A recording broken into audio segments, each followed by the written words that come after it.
ഹരി ഓം. ഇന്ന് നമ്മൾ ചിന്തിക്കാൻ പോകുന്നത് ഭഗവാൻ പരമശിവന്റെ കിരാത രൂപത്തിലുള്ള അവതാര കഥയാണ്. മഹാഭാരതത്തിലെ വനപർവത്തിൽ ഈ കഥ ആദ്യമായി പ്രത്യക്ഷപ്പെടുന്നു. അർജുനനെ പരീക്ഷിക്കാൻ വേണ്ടിയും അദ്ദേഹത്തിന് അനുഗ്രഹം ചൊരിയാൻ വേണ്ടിയും ഭഗവാൻ പരമശിവൻ പരിവാരസമേതനായി ഒരു വനവാസിയുടെ ഭാവത്തിൽ വേട്ടയാടാൻ എന്നോണം അദ്ദേഹത്തിൻ്റെ മുമ്പിൽ പ്രത്യക്ഷപ്പെടുകയും അദ്ദേഹത്തെ പരീക്ഷിക്കുകയും പിന്നീട് അദ്ദേഹത്തെ അനുഗ്രഹിക്കുകയും ചെയ്ത കഥയാണ്. വളരെയധികം പ്രചാരം ലഭിച്ച കഥയാണ്. കവികൾക്കൊക്കെ ഒരുപാട് ഇഷ്ടമുള്ള കഥയായതുകൊണ്ട് അവരുടേതായ ഭാവനകൾ കലർത്തിക്കൊണ്ട് ഈ കഥ പ്രചരിച്ചിട്ടുണ്ട്. അതുകൊണ്ട് ഇന്ന് നമ്മൾ കേൾക്കുന്ന കഥകളിൽ പല കലർപ്പുകളുമുണ്ട്. അപ്പോൾ അതിൻ്റെ ശുദ്ധമായ ഭാവം അറിയേണ്ടത് അത്യാവശ്യമാണ്. മഹാഭാരതത്തിൽ മൂലത്തിൽ ഈ കഥ എങ്ങനെയാണ് പറഞ്ഞിട്ടുള്ളതെന്ന് അറിയേണ്ടത് അത്യാവശ്യമാണ്. കാരണം അതിൽ ചില സാരം ഗ്രഹിക്കാനുണ്ട്. പലപ്പോഴും കവി ഭാവനകൾ നിറയുമ്പോൾ ആ സാരം നമുക്ക് നഷ്ടപ്പെടും. അപ്പോൾ ആ സാരത്തെ ഗ്രഹിക്കാൻ വേണ്ടി മൂലത്തിലുള്ള രീതിയിൽ ഈ കഥയെ നമുക്കൊന്ന് വിചിന്തനം ചെയ്യാം. നേരത്തെ പറഞ്ഞ പോലെ വനപർവത്തിലാണ് കഥ ആരംഭിക്കുന്നത്. വനപർവം എന്ന് പറയുമ്പോൾ തന്നെ പാണ്ഡവന്മാർ വനത്തിൽ വസിക്കുന്ന കാലമാണ്. ആ സമയത്ത് ഒരു ദിവസം ജ്യേഷ്ഠ പാണ്ഡവനായ യുധിഷ്ഠിരൻ അർജുനനെ രഹസ്യമായി വിളിച്ചു വരുത്തി അദ്ദേഹത്തോടൊരു സംഭാഷണം നടത്തുന്നു. യുധിഷ്ഠിരൻ അർജുനനോട് പറയുന്നു, പണ്ട് കൃഷ്ണദ്വൈപായന വേദവ്യാസരുടെ കൃപയാൽ ഞാൻ ഒരു ദിവ്യമായ മന്ത്രത്തെ ആർജിച്ചിട്ടുണ്ട്, ജപിച്ച് സിദ്ധി വരുത്തിയിട്ടുണ്ട്. ആ മന്ത്രത്തിൻ്റെ ശക്തി കൊണ്ട് ഏത് ദേവതയെയും പ്രസാദിപ്പിക്കാൻ സാധിക്കും. അത്രയും ബലമുള്ള മന്ത്രമാണ്. അപ്പോൾ ആ മന്ത്രം എൻ്റെ പക്കലുണ്ട്. അത് ഞാൻ ഇപ്പോൾ നിനക്ക് നൽകാൻ ആഗ്രഹിക്കുകയാണ്. അതിനൊരു കാരണമുണ്ട്. ചാരന്മാർ വഴി ഞാൻ മനസ്സിലാക്കുന്ന ഒരു കാര്യമുണ്ട്. ദുര്യോധനൻ ഈ സമയത്ത് തൻ്റെ രാജധാനിയിൽ ഒരുപാട് ശ്രേഷ്ഠരായ യോദ്ധാക്കളെ പാർപ്പിച്ചുകൊണ്ട് അവർക്ക് വേണ്ടുന്ന സുഖസൗകര്യങ്ങൾ ഓരോ ദിവസവും അവർക്ക് നൽകിക്കൊണ്ട് അവരുടെ കൂറ് സമ്പാദിക്കുകയാണ്. അതായത് തൻ്റെ സൈന്യത്തിൻ്റെ ബലത്തെ വർദ്ധിപ്പിക്കുകയാണ്.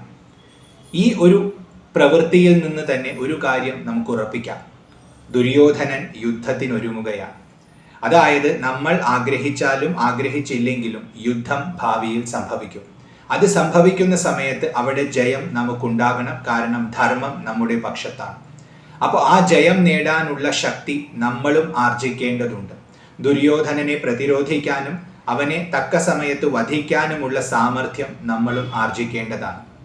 അതിനായിട്ട് വില്ലാളി വീരനായ നീ ഒരുപാട് ദിവ്യാസ്ത്രങ്ങളെ സമ്പാദിക്കേണ്ടിയിരിക്കുന്നു. ആ ദിവ്യാസ്ത്രങ്ങൾ നിനക്ക് ലഭിക്കണമെങ്കിൽ നീ ഇന്ദ്രനെ പ്രീതിപ്പെടുത്തിയാൽ മതി. ഇന്ദ്രന്റെ ദർശനം നിനക്ക് ലഭിച്ചാൽ മതി. കാരണം വൃത്രാസുരനെ വധിക്കാൻ വേണ്ടി ഇന്ദ്രൻ തുനിഞ്ഞ സമയത്ത് എല്ലാ ദേവതകളും അവരുടെ ശക്തിയെ ഇന്ദ്രനിൽ നിക്ഷേപിച്ചിരുന്നു. അതുകൊണ്ട് എല്ലാ അസ്ത്രങ്ങളുടെയും ആധിപത്യം ഇന്ദ്രനുണ്ട്. അപ്പോൾ ഇന്ദ്രനെ സമീപിച്ചാൽ എല്ലാ ദിവ്യമായ അസ്ത്രങ്ങളും ലഭിക്കും. അതുകൊണ്ട് നീ ഇന്ദ്രനെ സമീപിക്കണം. അപ്പോൾ ഇന്ദ്രനെ സമീപിക്കണമെങ്കിൽ, ഇന്ദ്രനെ കാണാൻ സാധിക്കണമെങ്കിൽ നിനക്ക് ഈ മന്ത്രത്തിന്റെ സഹായം ആവശ്യം വരും. അതുകൊണ്ട് ആദ്യം ഈ മന്ത്രം എന്നിൽ നിന്ന് സ്വീകരിച്ച് ജപിച്ച് അതിനെ സിദ്ധി വരുത്തി ഉത്തര ദിക്കിലേക്ക് നടക്കുക. അവിടെ നിനക്ക് ഇന്ദ്രന്റെ ദർശനം ഉണ്ടാകും എന്ന് പറഞ്ഞ് ജ്യേഷ്ഠനായ ധർമ്മപുത്രർ അർജുനനെ അനുഗ്രഹിച്ചു. ജ്യേഷ്ഠന്റെ ആജ്ഞ പോലെ എന്ന് പറഞ്ഞ് അർജുനൻ ഉടനെ തന്നെ കുളിച്ച് ശുദ്ധമായി വന്ന് ജ്യേഷ്ഠന്റെ പാദത്തിന്റെ അടുത്തിരുന്നു കൊണ്ട് അദ്ദേഹത്തിൽ നിന്നും ആ മന്ത്രത്തെ ശ്രവിച്ച് അതിനെ ജപിച്ച് സിദ്ധി വരുത്തി ഉത്തര ദിക്കിലേക്ക് പോകാനായിട്ട് പുറപ്പെട്ടു. അദ്ദേഹം ആദ്യം ഒരു ഹോമം നടത്തി. മംഗളകർമ്മം നടത്താൻ പോവുകയാണ്. അപ്പോൾ ഒരു വിഘ്നവും ഉണ്ടാവാതെ ഇരിക്കാനായിട്ട് ഒരു ഹോമം നടത്തി. ഭംഗിയായി ഹോമം അവസാനിപ്പിച്ചപ്പോൾ അത് നടത്തിയിട്ടുള്ള എല്ലാ ബ്രാഹ്മണന്മാർക്കും അദ്ദേഹം സ്വർണ്ണ നാണയങ്ങൾ ദക്ഷിണയായി നൽകി. അവരുടെ എല്ലാം മനസ്സിന് സന്തോഷമുണ്ടായി എന്ന് ഉറപ്പ് വരുത്തിയതിനു ശേഷം അദ്ദേഹം കവചത്തെ ധരിച്ചു, ഗാണ്ഡീവം എന്ന ധനുസ് എടുത്തു. അതുപോലെ 2 ആവനാഴികൾ ധരിച്ചു. 2 ആവനാഴികളും ഗാണ്ഡീവവും അദ്ദേഹത്തിന് അഗ്നി ഭഗവാനാണ് നൽകിയത്. ഈ 2 ആവനാഴികളുടെയും പ്രത്യേകത എന്തെന്ന് ചോദിച്ചാൽ അതിൽ അമ്പ് ഒരിക്കലും അവസാനിക്കുകയില്ല. ഒന്നിനു പകരം 2 എണ്ണം എന്തുകൊണ്ട് നൽകി എന്ന് ചോദിച്ചാൽ അത് അർജുനന്റെ ശ്രേഷ്ഠതയെ സൂചിപ്പിക്കാനാണ്. അർജുനൻ സവ്യസാച്ചിനാണ്. സവ്യസാച്ചിൻ എന്ന് പറഞ്ഞാൽ ഇടത്തെ കൈ കൊണ്ടും അമ്പ് എയ്യാൻ കെൽപ്പുള്ളവൻ. അതായത് 2 കൈ കൊണ്ടും അർജുനന് യുദ്ധം ചെയ്യാൻ സാധിക്കും. അമ്പ് എയ്യാൻ 2 കൈയിനും ഒരേ സാമർഥ്യമാണ്. ആംബി ഡെക്സ്ട്രസ് ആണ്. അതുകൊണ്ട് അർജുനന് രണ്ട് ഭാഗത്തും ആവനാഴി ആവശ്യമാണ്. കാരണം ഏത് ദിക്കിലാണോ ശത്രു ഉള്ളത് അത് മനസ്സിലാക്കി അതിനനുസരിച്ച് കൈ ഉപയോഗിച്ചിട്ടാണ് അദ്ദേഹം അസ്ത്രം അയക്കുക. അപ്പൊ രണ്ട് ഭാഗത്തും ആവനാഴി ആവശ്യമാണെന്ന് മനസ്സിലാക്കി ഗാന്ധീവം കൊടുക്കുന്ന സമയത്ത് അഗ്നി ഭഗവാൻ രണ്ട് ആവനാഴികളും നൽകുന്നുണ്ട്. അതിൽ അമ്പ് ഒരിക്കലും അവസാനിക്കില്ല എന്ന വരവുമുണ്ട്. അപ്പോൾ ആ രണ്ട് ആവനാഴികളും ഗാന്ധീവവും അതുപോലെ ഒരു വാളും പിന്നീട് കൈകളിൽ തോലിന്റെ ഉറകൾ, വിരലുകളിൽ തോലിന്റെ ഉറകൾ, കാരണം അത് അമ്പെയ്യുന്ന സമയത്ത് കൈ മുറിയാതിരിക്കാനുള്ള കവചമാണത്. അപ്പൊ അതെല്ലാം കയ്യിൽ ധരിച്ച് അങ്ങനെ ഒരുങ്ങി ദ്രൗപദിയോടും മറ്റു ജ്യേഷ്ഠന്മാരോടും സഹോദരങ്ങളോടും ഒക്കെ യാത്ര പറഞ്ഞ് അവരെ ഒന്ന് പ്രദക്ഷിണം വെച്ച് അദ്ദേഹം ഉത്തര ദിക്കിലേക്ക് നോക്കി നടക്കാൻ തുടങ്ങി. അദ്ദേഹത്തിന്റെ മനസ്സ് സുദൃഢമായിരുന്നു. ഈ മന്ത്രം ജപിച്ചതിന്റെ സിദ്ധി കാന്തിയായി അദ്ദേഹത്തിൽ നിന്ന് ശോഭിക്കുന്നുണ്ടായിരുന്നു. അതുകൊണ്ട് തന്നെ വഴിയിലുള്ള മൃഗങ്ങളൊക്കെ മാറി മാറിപ്പോയി. ഒരു മൃഗവും അദ്ദേഹത്തിന്റെ അടുത്തേക്ക് വന്നില്ല. കാരണം ദിവ്യപുരുഷനാണ് വരുന്നതെന്ന് മൃഗങ്ങൾക്ക് പോലും മനസ്സിലായി, ക്ഷുദ്രജീവികൾക്ക് പോലും അത് മനസ്സിലായി. അത്രയും പ്രഭാവത്തോടു കൂടി അദ്ദേഹം ഉത്തര ദിക്കിലേക്ക് നടക്കാൻ തുടങ്ങി.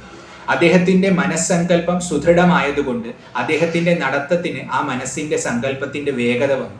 അതുകൊണ്ട് തന്നെ ഒരു ദിവസം കൊണ്ട് തന്നെ അദ്ദേഹം ഹിമാലയത്തിന്റെ അടുത്തെത്തി.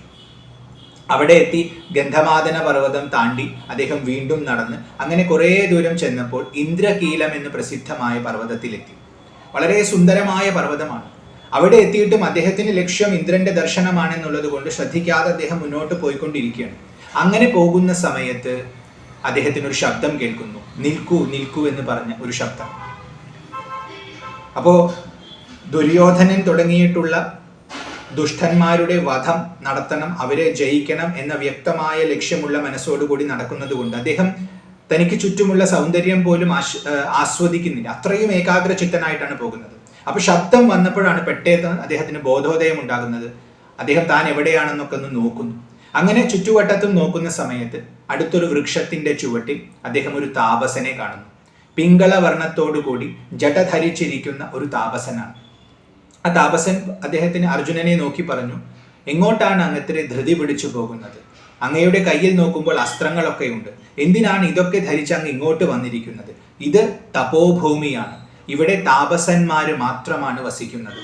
അതായത് മനസ്സിൽ നിന്നും ക്രോധത്തെയും ഹർഷത്തെയും ഉപേക്ഷിച്ച്, ക്രോധം മാത്രമല്ല ഹർഷവും അമിതമായ ആനന്ദവും ഉപേക്ഷിച്ച് അവര് ആത്മാരാമന്മാരായിട്ട് തപസ്സനുഷ്ഠിക്കുന്നവരാണ്, ഏകാഗ്രചിത്തരായി ഇരിക്കുന്നവരാണ്. അങ്ങനെയുള്ള ആൾക്കാർ മാത്രം വസിക്കുന്ന ഇടമാണ്, അതിപാവനമായ ഇടമാണ് ഈ ഹിമവാന്റെ പ്രദേശം.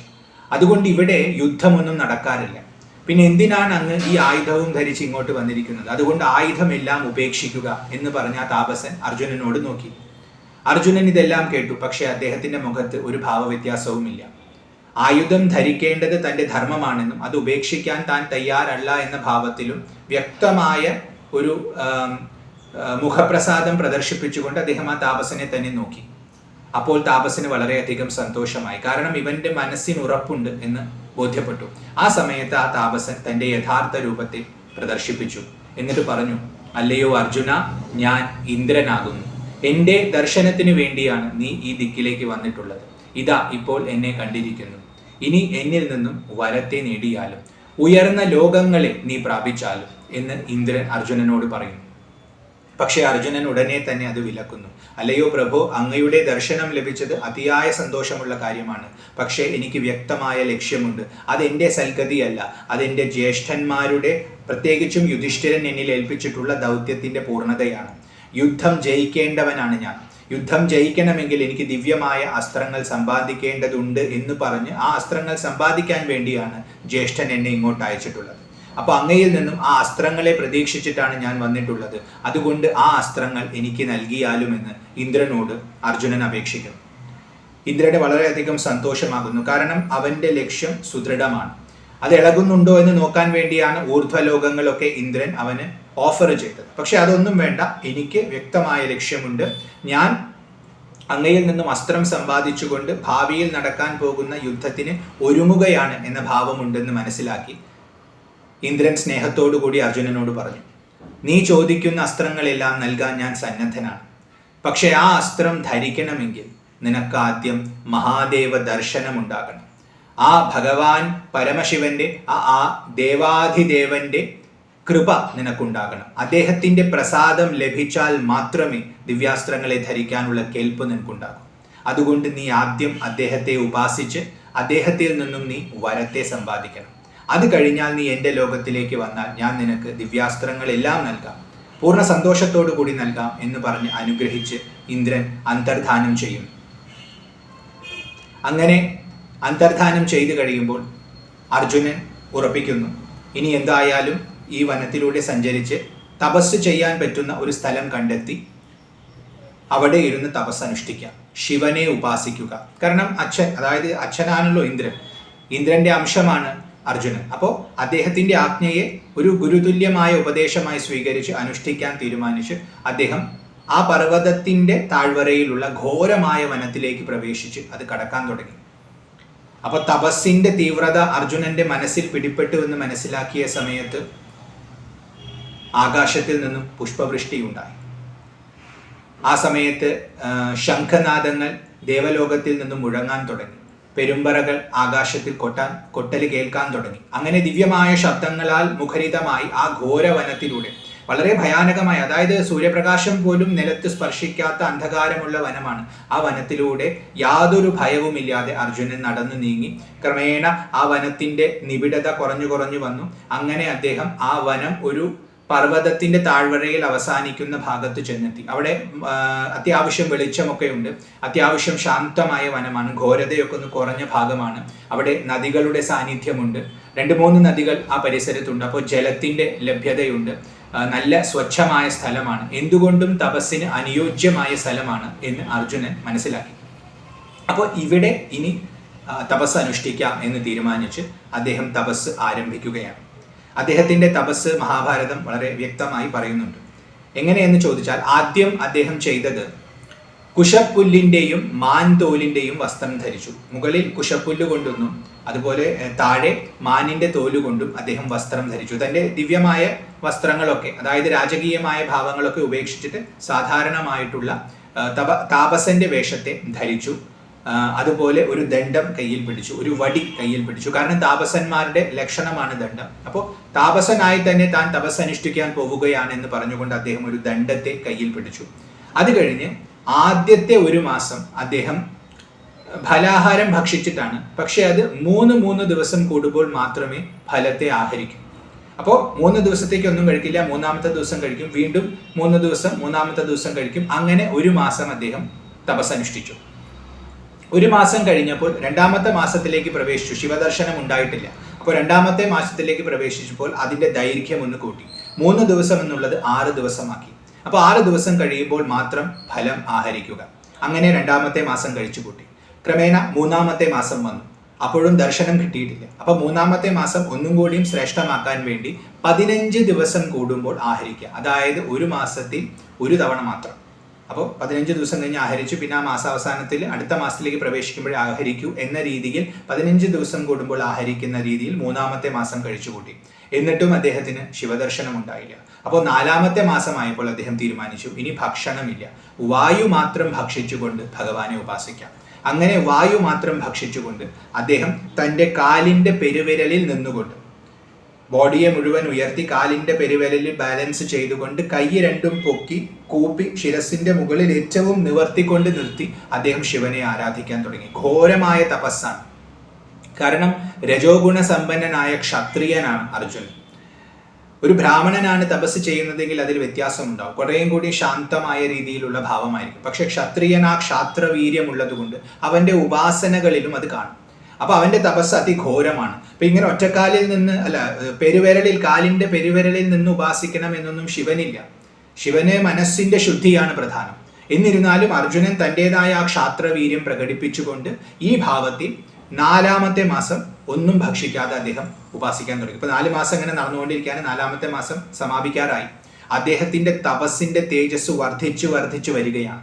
വർദ്ധിച്ചു വരുന്നു എന്ന് പറഞ്ഞാൽ അതൊരു തരംഗമായി ആ വനത്തിൽ മുഴുവൻ പ്രവഹിക്കാൻ തുടങ്ങി. ആ വനത്തിൽ ഒരുപാട് മഹർഷിമാര് തപസ് അനുഷ്ഠിക്കാൻ വന്നിട്ടുണ്ട്. അവർക്ക് പോലും അതിന്റെ താപം ഏൽക്കാൻ തുടങ്ങി. അവരുടെ തപസ് മുടങ്ങാൻ തുടങ്ങി. കാരണം ഈ താപം അവർക്ക് സഹിക്കാൻ പറ്റുന്നില്ല. അപ്പൊ അവർക്ക് ശ്രദ്ധ വരുന്നില്ല. ഇത് മനസ്സിലാക്കിയപ്പോൾ ഇദ്ദേഹം ആരെയാണ് ഉപാസിക്കുന്നത് എന്നവർ മനസ്സുകൊണ്ട് ജ്ഞാനദൃഷ്ടിയിൽ കണ്ടറിഞ്ഞു ശിവനെയാണ് ഉപാസിക്കുന്നത്. അപ്പോൾ ശിവന്റെ അടുത്ത് ചെന്ന് പറയാം, ഒരു പക്ഷെ ശിവൻ അറിഞ്ഞിട്ടുണ്ടാവില്ല ഇവിടെ ഇങ്ങനെ ഒരു സംഭവം നടക്കുന്നത്. അപ്പൊ ശിവന്റെ അടുത്ത് ചെന്ന് പറയാമെന്ന് കരുതി ആ മഹർഷിമാരെല്ലാം കൈലാസത്തിലേക്ക് ചെന്നു. ഭഗവാൻ പരമശിവൻ ധ്യാനമഗ്നനായിരിക്കുകയാണ്. പക്ഷെ സാധുക്കളുടെ ഭക്തന്മാരുടെ സാന്നിധ്യം വളരെ പെട്ടെന്ന് അദ്ദേഹം അറിയും. അപ്പോൾ സാധുക്കൾ വന്നിട്ടുണ്ടെന്ന് മനസ്സിലാക്കിയപ്പോൾ കണ്ണു തുറന്ന് അവർക്കൊക്കെ ദർശനം നൽകി സന്തോഷത്തോടു കൂടി അവരെല്ലാം സ്വീകരിച്ചിരുത്തി. സുഖമല്ലേ എന്ന് അവരോടൊക്കെ ചോദിച്ചു. അപ്പൊ മഹർഷിമാര് പറഞ്ഞു, അല്ലയോ മഹാദേവ, ഞങ്ങൾ ധ്യാനമനുഷ്ഠിക്കുന്ന തപസ്സനുഷ്ഠിക്കുന്ന ആ വനത്തിൽ ഇപ്പോൾ അർജുനൻ വന്നിട്ടുണ്ട്. അദ്ദേഹം കഴിഞ്ഞ 4 മാസങ്ങളായി അവിടെ ഘോരമായ തപസ് അനുഷ്ഠിക്കുകയാണ്. അദ്ദേഹത്തിന്റെ താപം ഞങ്ങളെയൊക്കെ തപിപ്പിക്കാൻ തുടങ്ങി. എന്തിനു വേണ്ടിയാണ് അദ്ദേഹം ഈ ഉപാസന നടത്തുന്നതെന്ന് ഞങ്ങൾക്കറിയില്ല. അങ്ങയുടെ ദർശനം ലഭിക്കാനാണ്, അത് എന്ത് വരത്തിന് വേണ്ടിയാണെന്നൊന്നും ഞങ്ങൾക്കറിയില്ല. അതുകൊണ്ട് ദയവ് ചെയ്ത് അങ്ങ് അദ്ദേഹത്തിന് ദർശനം നൽകി ആ താപത്തെ ഒന്ന് കുറച്ചാലും ആ തപസ്സിൽ നിന്നും അദ്ദേഹത്തെ പിന്തിരിപ്പിച്ചാലും എന്ന് അപേക്ഷിക്കാൻ വേണ്ടിയാണ് ഞങ്ങൾ വന്നത് എന്ന് താപസന്മാര് ഭഗവാനോട് പറയും. ആ സമയത്ത് ശിവൻ അവരോട് പറയും, നിങ്ങൾ ഭയപ്പെടേണ്ട, വളരെ സന്തോഷത്തോടു കൂടി മടങ്ങിപ്പോവുക. കാരണം അർജുനൻ വന്നത് ഞാൻ അറിയുന്നുണ്ട്. അർജുനന്റെ മനസ്സിലുള്ളത് എന്താണെന്നും ഞാൻ അറിയുന്നുണ്ട്. അവന് സ്വർഗമോ അല്ലെങ്കിൽ ലോകത്തിലുള്ള ഐശ്വര്യമോ ദീർഘായുസോ ഇതൊന്നും അവൻ ആഗ്രഹിക്കുന്നില്ല. അവൻ എൻ്റെ അടുത്ത് വന്നിട്ടുള്ളത് വ്യക്തമായ ഒരു ലക്ഷ്യത്തോടെയാണ്. ആ ലക്ഷ്യം എന്താണെന്ന് എനിക്കറിയാം. അത് അവന് നൽകാൻ ഞാൻ സന്നദ്ധനുമാണ്. അതുകൊണ്ട് അവൻ്റെ തപസ് ഉടനെ തന്നെ സമാപിക്കും. നിങ്ങൾ ഭയപ്പെടേണ്ട, സന്തോഷത്തോടു കൂടി നിങ്ങളുടെ സ്ഥാനങ്ങളിലേക്ക് മടങ്ങി തപസ്സിലേക്ക് വീണ്ടും ശ്രദ്ധ കേന്ദ്രീകരിക്കുക എന്ന് പറഞ്ഞ് അനുഗ്രഹിച്ച് അവരെയൊക്കെ അയച്ചു. അങ്ങനെ അവരെല്ലാവരും പോയി കഴിഞ്ഞ സമയത്ത് ശിവൻ അർജുനനെ അനുഗ്രഹിക്കാൻ തീരുമാനിച്ചിരിക്കുന്ന ഭാവത്തിൽ തൻ്റെ രൂപത്തെ ഒന്ന് മാറ്റി. അദ്ദേഹം കിരാതവേഷത്തെ ധരിച്ചു. കിരാതവേഷത്തെ ധരിച്ചു എന്ന് മഹാഭാരതം എടുത്തു പറയുന്നത് ഇങ്ങനെയാണ്: കൈരാതം വേഷമാസ്ഥായ കാഞ്ചനദ്രുമ സന്നിഭം. കാഞ്ചനദ്രുമം, ദ്രുമം എന്ന് പറഞ്ഞാൽ വൃക്ഷം, സ്വർണമയമായ വൃക്ഷത്തിന് സമാനമായ ഒരു ദേഹത്തെ അദ്ദേഹം ധരിച്ചു. ഇവിടെ പലപ്പോഴും കഥകളിൽ പ്രചരിക്കുന്ന സമയത്ത് ഇരുണ്ട നിറത്തിലുള്ള ഭാവത്തിലാണ് ശിവനെ വർണ്ണിക്കുക. എന്നാൽ മഹാഭാരതത്തിൽ ഒരു തവണയല്ല പല തവണ ആവർത്തിച്ച് പറയുന്നത് സ്വർണ്ണ നിറത്തോടു കൂടിയ ദേഹത്തോടെയാണ് ഭഗവാൻ കിരാതവേഷം ധരിച്ചതെന്നാണ്. ഭഗവാന്റെ കാന്തി ഉരുക്കിയ സ്വർണത്തിന്റെ കാന്തിയാണെന്ന് പല പുരാണങ്ങളിലും നമുക്ക് കാണാം. രുദ്രഗീതയൊക്കെ പറയുന്ന സമയത്ത് അദ്ദേഹം ആവിർഭവിച്ചത് ആ ഒരു ഭാവത്തിലാണ്, പ്രചേതസ്സുകൾക്ക് ദർശനം നൽകിയത് ആ ഭാവത്തിലാണെന്ന് ഭാഗവതത്തിലും പറയുന്നുണ്ട്. അപ്പോൾ ഉരുക്കിയ സ്വർണത്തിന്റെ നിറമാണ്. അപ്പൊ ആ സ്വർണ്ണ നിറത്തിലുള്ള ധ്രുമസന്നിഭം, ധ്രുമം എന്ന് പറഞ്ഞാൽ വൃക്ഷം, വൃക്ഷം പോലെ എന്ന് പറയുന്നത് അത്രയും വലിയ ആകാരമാണ്, അത്രയും ദൃഢഗാത്രനാണ്. അദ്ദേഹത്തെ കണ്ടാൽ തന്നെ എല്ലാവർക്കും ഒരു ഭയം തോന്നും. അത്രയും ഗാംഭീര്യത്തോടുകൂടി സ്വർണ്ണ നിറത്തിൽ ഒരു കൈരാത വേഷം, അതായത് കിരാതന്റെ വേഷം, ഒരു കാട്ടുവാസിയുടെ വേഷത്തിൽ, ഒരു കാട്ടുവാസി എങ്ങനെയാണോ ഇരിക്കുക ആ ഭാവത്തിലേക്ക് അദ്ദേഹം തന്റെ രൂപത്തെ മാറ്റി. അദ്ദേഹത്തിന്റെ കയ്യിൽ ഒരു ധനുസ്സുമുണ്ട്, ഒരു അമ്പുമുണ്ട്. ഈ അമ്പിൽ സർപ്പത്തിന്റെ വിഷം പുരട്ടിയിട്ടുണ്ട്. സർപ്പത്തിന്റെ വിഷം പോലെ ജ്വലിക്കുന്ന ഭാവത്തിൽ ഇരിക്കുന്ന അമ്പ് എന്നൊരർത്ഥവും അവിടെ എടുക്കാം. അതല്ലെങ്കിൽ സർപ്പത്തിന്റെ വിഷം പുരട്ടിയിട്ടുണ്ടെന്ന അർത്ഥവും എടുക്കാം. കാരണം വനവാസികള് അമ്പിൽ ഇത്തരം വിഷങ്ങൾ പുരട്ടി യുദ്ധം ചെയ്യുന്നത് പണ്ട് കാലത്ത് പതിവായിരുന്നു. അപ്പോൾ അവരുടെ ഭാവത്തിൽ വന്നതുകൊണ്ട് അവരെ പോലെ തന്നെ ഒരു അമ്പും വില്ലും പിടിച്ചിട്ടാണ്. അപ്പോൾ ഭഗവാന്റെ ആ ഗാംഭീര്യം നമുക്ക് മനസ്സിൽ കാണാൻ സാധിക്കണം. അദ്ദേഹത്തിന്റെ ആ വലിപ്പം, വൃക്ഷസമാനനാണ്, എന്നാൽ സുവർണ നിറത്തിലാണ്, അങ്ങനെ ശോഭിക്കുകയാണ്. നോക്കിയാൽ നമുക്ക് കാണാൻ പോലും പറ്റാത്ത കാന്തിയാണ്. അത്രയും കാന്തിയോടുകൂടി തേജോമയനായ ഭാവത്തിൽ ഒരു കാട്ടുവാസിയുടെ വേഷമൊക്കെ ധരിച്ച് അദ്ദേഹം അർജുനൻ ഇരിക്കുന്ന ഭാഗത്തേക്ക് വന്നു. അദ്ദേഹം വരുന്ന വരവ് കണ്ടാൽ അഗ്നി ഒരു രൂപമെടുത്ത് വരികയാണോ എന്ന് തോന്നും. നേരത്തെ കാഞ്ചന സന്നിഭൻ എന്ന് പറഞ്ഞു, ആ കാന്തിയെ ഒന്നും കൂടി പോഷിപ്പിക്കുകയാണ് വ്യാസർ ഈ വർണ്ണനയിൽ. അതുകൊണ്ടാണ് അഗ്നിയെ പോലെ വന്നുവെന്ന് പറഞ്ഞത്. അപ്പോൾ കറുത്ത ഭാവത്തിലാണെന്ന് പ്രചാരമുണ്ടെങ്കിലും അത് കവിഭാവനകളാൽ പ്രചരിതമായതായിരിക്കണം. കാരണം മൂലത്തിൽ മഹാഭാരതത്തിൽ സ്വർണ സമാനമായ ഭാവം എന്നാണ് എടുത്തെടുത്ത് പറയുന്നത്. ഒന്നിലധികം തവണ അത് പറയുന്നുണ്ട്. അപ്പൊ അങ്ങനെ അഗ്നിയെ പോലെ ജ്വലിച്ചുകൊണ്ട് ഭഗവാൻ പുറപ്പെട്ടു. ഭഗവാൻ പോകുന്നത് കണ്ടപ്പോൾ നല്ലൊരു ലക്ഷ്യത്തിലേക്കാണ് അദ്ദേഹം പോകുന്നത് എന്ന് മനസ്സിലാക്കി അദ്ദേഹത്തിന്റെ ധർമ്മപത്നി ഭഗവതി പാർവതിയും അദ്ദേഹത്തിന് സമാനമായ ഒരു വേഷം ധരിച്ചു. അതായത് ഒരു വനവാസി സ്ത്രീയുടെ വേഷം അമ്മ ധരിച്ചു. ഇങ്ങനെ അച്ഛനും അമ്മയും പുറപ്പെടുന്നത് കണ്ടപ്പോൾ ഭൂതഗണങ്ങൾക്കൊക്കെ ഒരു ആവേശമായി. അവർക്കും ഒരു പ്രച്ഛന്ന വേഷം നടത്തണമെന്ന് തോന്നി. അവരോരോരുത്തരും വനവാസികളായ സ്ത്രീകളുടെ രൂപം ധരിച്ചു. അങ്ങനെ ശിവൻ ഒരുപാട് സ്ത്രീകളെ ചുറ്റപ്പെട്ടുകൊണ്ട് വരുന്ന പോലെയാണ്. അതായത് ഒരു വനവാസിയായ ഒരു കിരാതൻ, ഒരുപാട് സ്ത്രീകൾ അദ്ദേഹത്തിന് ചുറ്റുമുണ്ട്. ആ ഭാവത്തിൽ അർജുനൻ തപസ് അനുഷ്ഠിക്കുന്ന വനത്തിലേക്ക് പ്രവേശിച്ചു. അങ്ങനെ വനത്തിലേക്ക് ശിവൻ പ്രവേശിച്ച ആ സമയത്ത് തന്നെ വനം നിശബ്ദമായി. പെട്ടെന്ന് സ്വിച്ച് ഓഫ് ചെയ്ത പോലെ എല്ലാ ശബ്ദങ്ങളും നിലച്ചു. അവിടെ അതുവരെ പക്ഷികൾ ശബ്ദമുണ്ടാക്കുന്നുണ്ട്, നദിയുടെ ശബ്ദമുണ്ട്, കാറ്റിൻ്റെ ചലനം കൊണ്ട് ഇലയാടുന്ന ശബ്ദമുണ്ട്, പഴവർഗ്ഗങ്ങൾ നിലത്തേക്ക് വീഴുമ്പോൾ അതിൻ്റെ ശബ്ദമുണ്ട്, മൃഗങ്ങൾ അവരുടേതായ ശബ്ദങ്ങൾ ഉണ്ടാക്കുന്നുണ്ട്. ഈ ശബ്ദങ്ങളെല്ലാം മുഖരിതമായി നിൽക്കുന്ന വനമായിരുന്നു. പക്ഷെ ശിവൻ വന്നതോടുകൂടി എല്ലാം ശാന്തമായി. ഭഗവാന്റെ അനുഭൂതി നമ്മുടെ ഹൃദയത്തിൽ ഉണ്ടാകുമ്പോൾ മനസ്സിലുള്ള എല്ലാ ബഹളങ്ങളും അടങ്ങും. ഇത് സൂചിപ്പിക്കുന്ന പോലെ ഭഗവാൻ പരമശിവൻ അവിടേക്ക് പ്രവേശിച്ചു. അപ്പോൾ അദ്ദേഹം എന്തുകൊണ്ടാണ് ഈ കിരാതഭാവത്തിൽ വന്നത് എന്നൊരു ചോദ്യം നമുക്ക് വരും. അപ്പോൾ കഥയുടെ സന്ദർഭത്തിൽ അതിനൊരർത്ഥമുണ്ട്, സൂക്ഷ്മമായി മറ്റൊരർത്ഥവുമുണ്ട്. കഥയുടെ സന്ദർഭത്തിൽ നോക്കിയാൽ ഭക്തനായ അർജുനൻ തന്നിൽ നിന്നും വരത്തെ ആഗ്രഹിച്ചു വന്നതാണ്. വരം അദ്ദേഹത്തിന് നൽകണമെന്നുണ്ടെങ്കിൽ അദ്ദേഹത്തിൻ്റെ മനസ്സിൽ അഹങ്കാരം ഒരല്പം പോലും ഉണ്ടാവാൻ പാടില്ല.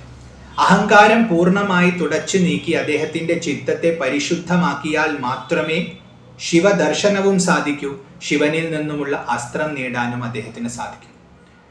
അപ്പൊ അതുകൊണ്ട് അവന്റെ മനസ്സിലെ അഹങ്കാരത്തെ കഴുകിക്കളഞ്ഞവനെ പരിശുദ്ധനാക്കാൻ വേണ്ടിയാണ് ഈ ഭാവത്തിൽ വന്നത്. ശിവന്റെ അടുത്ത് ചെന്നാൽ ശിവനെ അനുഭവിക്കണമെങ്കിൽ, ശിവന്റെ ഉപാസന നടത്തണമെങ്കിൽ അഹങ്കാരം പരിപൂർണമായി ഉപേക്ഷിക്കണം. അഹങ്കാരമുള്ളവരെ ശിവൻ തന്നെ അടുപ്പിക്കില്ല. അഹങ്കാരമുള്ളവർക്ക് ശിവനെ കാണാൻ പോലും പറ്റില്ല. പണ്ട് രാവണൻ കൈലാസത്തിൽ ചെന്ന കഥ വളരെ പ്രസിദ്ധമാണ്. അവിടെ ചെന്ന് തൻ്റെ ആ ഒരു ധാർഷ്ട്യം, ആ അഹങ്കാരം, താൻ ബലവാനാണെന്ന ബോധം മനസ്സിലുള്ളത് കൊണ്ട് കൈലാസ പർവ്വതത്തെ തൻ്റെ കയ്യിൽ പൊക്കി അദ്ദേഹം 20 കൈകളുണ്ടല്ലോ, അപ്പോൾ 20 കൈകളിൽ പൊക്കി ആ പർവ്വതത്തെ ഉയർത്തിയ സമയത്ത് അമ്മ പെട്ടെന്ന് ആ ശബ്ദം, ആ ഒരു ഇളക്കം കണ്ടപ്പോൾ ശിവനെ ഒന്ന് കെട്ടിപ്പിടിച്ചു എന്ന് കഥ പറയും.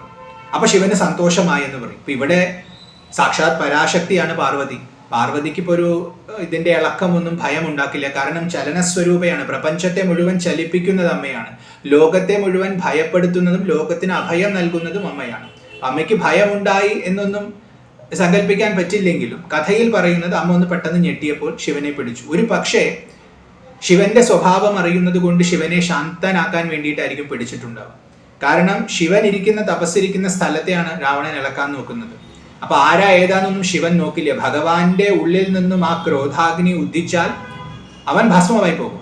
അവൻ ഭസ്മമായാൽ പിന്നെ രാമാവതാരത്തിന്റെ ആവശ്യമില്ല, രാമാവതാരം നടക്കില്ല. അപ്പൊ രാമൻ വരണ്ടേ, രാമൻ വന്ന് ലോകത്തെ അനുഗ്രഹിക്കേണ്ടേ എന്ന് കരുതി ആ അവതാരം നടക്കട്ടെ, അപ്പൊ ശിവന്റെ മനസ്സൊന്ന് ശാന്തമാക്കാം എന്ന് കരുതിയിട്ടാവാം അമ്മ പിടിച്ചു. ഇത് രാമായണത്തിലുള്ള കഥയല്ല, ഇത് ഫോക്ക് കഥയാണ്, പ്രചാരത്തിലുള്ള കഥയാണ്. അപ്പൊ അങ്ങനെ ശിവനെ പിടിച്ച സമയത്ത് ശിവന് കുറച്ച് സന്തോഷമായി. അതുകൊണ്ട് രാവണനെ ഉപദ്രവിച്ചില്ല. പക്ഷേ അവനൊരു ദണ്ഡനം കൊടുക്കണമല്ലോ, കാരണം ധാർഷ്ട്യമാണ് പ്രകടിപ്പിച്ചത്. തൻ്റെ അടുത്ത് വന്ന് അഹങ്കാരം കാണിക്കാൻ പാടില്ല. അപ്പൊ ശിവൻ തൻ്റെ കാലിന്റെ പെരുവിരൽ കൊണ്ട് കൈലാസത്തെ ചെറുതായി ഒന്ന് അമർത്തിയപ്പോൾ ആ കൈലാസം നിലത്തേക്ക് വീണപ്പോൾ 20 കൈകളും അതിൻ്റെ അടിയിൽ കുടുങ്ങി രാവണന്റെ. അങ്ങനെ രാവണൻ ആ അവസ്ഥയിൽ വളരെയധികം വേദന സഹിച്ചുകൊണ്ട് രചിച്ചതാണ് ശിവതാണ്ഡവ സ്തോത്രം എന്ന് പറയപ്പെടുന്നു. ഇത് ഐതിഹ്യമാണ്, ഇത് ഫോക്ക് കഥകളിൽ പ്രചരിക്കുന്നതാണ്.